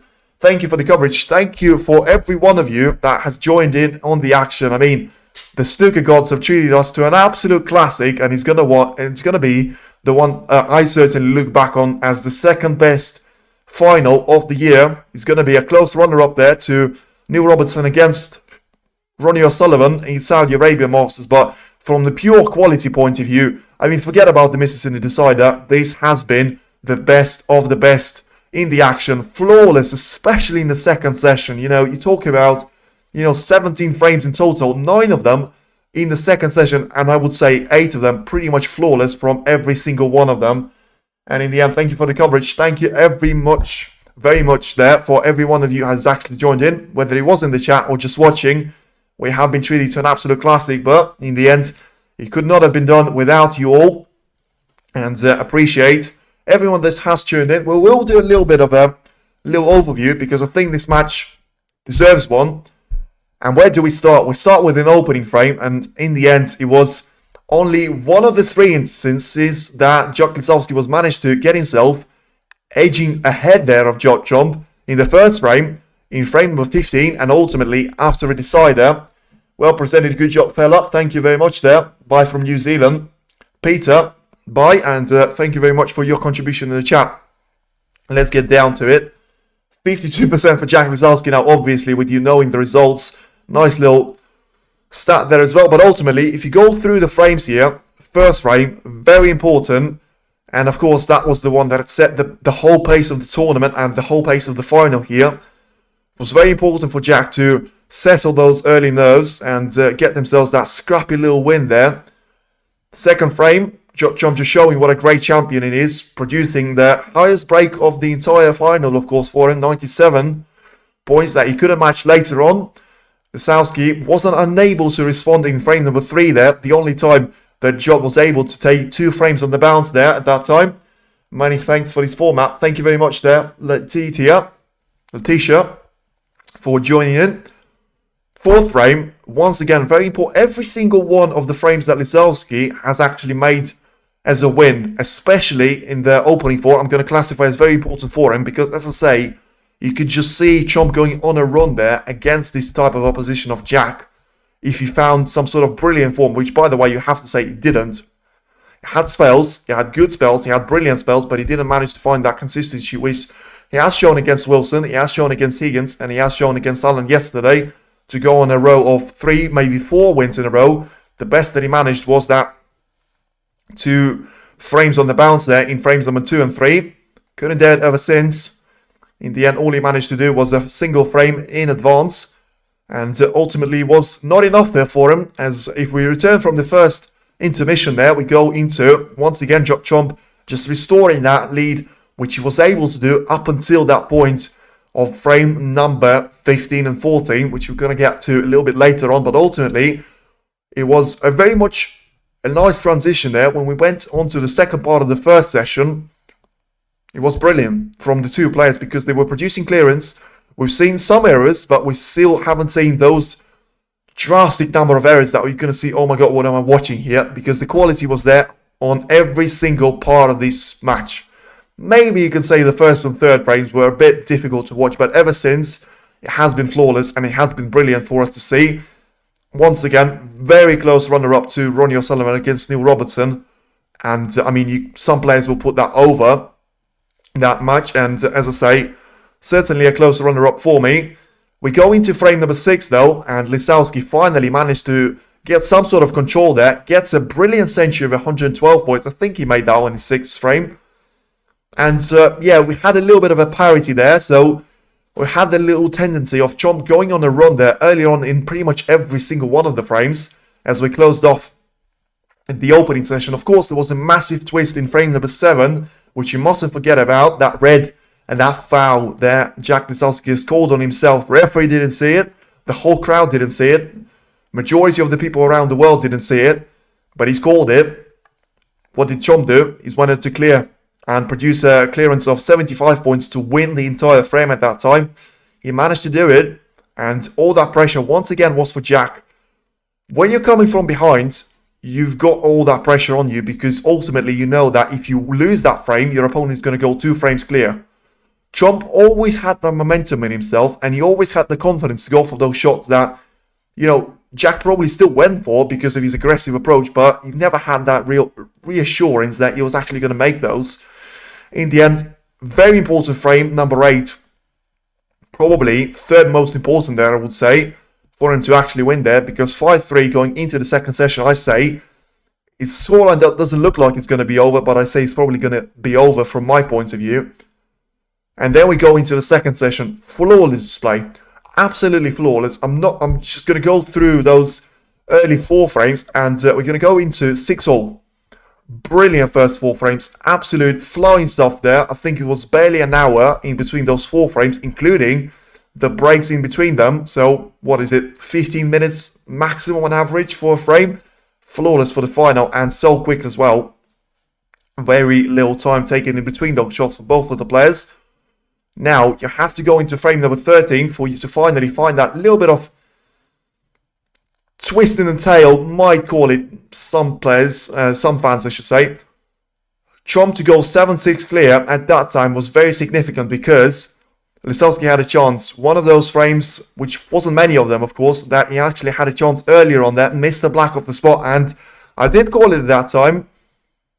It was going to be the end of Jack Lisowski. I did say it was going to be the same as Anthony McGill against Sean Murphy, and I was proven wrong. And I put my hands up and say I was wrong on that one. And I'm very glad to be wrong because at the end of the day, I want to see Jack win his maiden title. You know, we're talking about, is he the best player not to ever do it?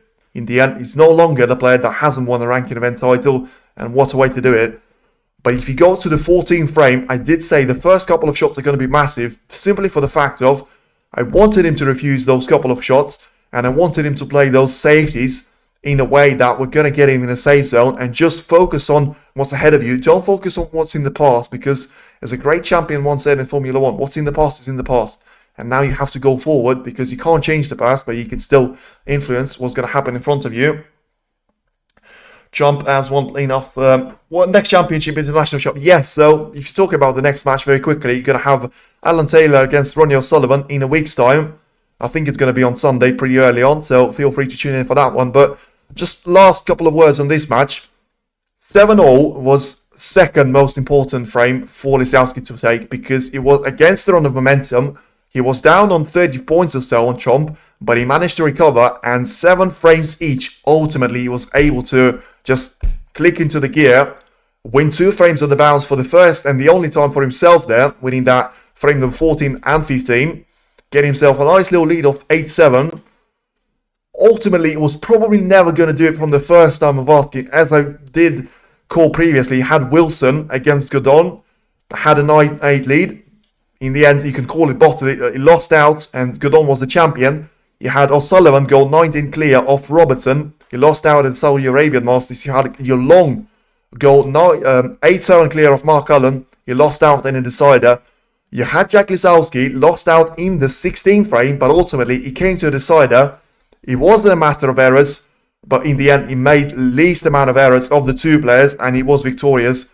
Beautiful campaign, beautiful ending, wonderful cliffhanger, and you couldn't have wished for a better ending if you're a neutral or a Jack Lisowski fan. If you're a Judd Trump fan, commiserations, but hopefully he'll be back playing some of his best snooker later on in this season.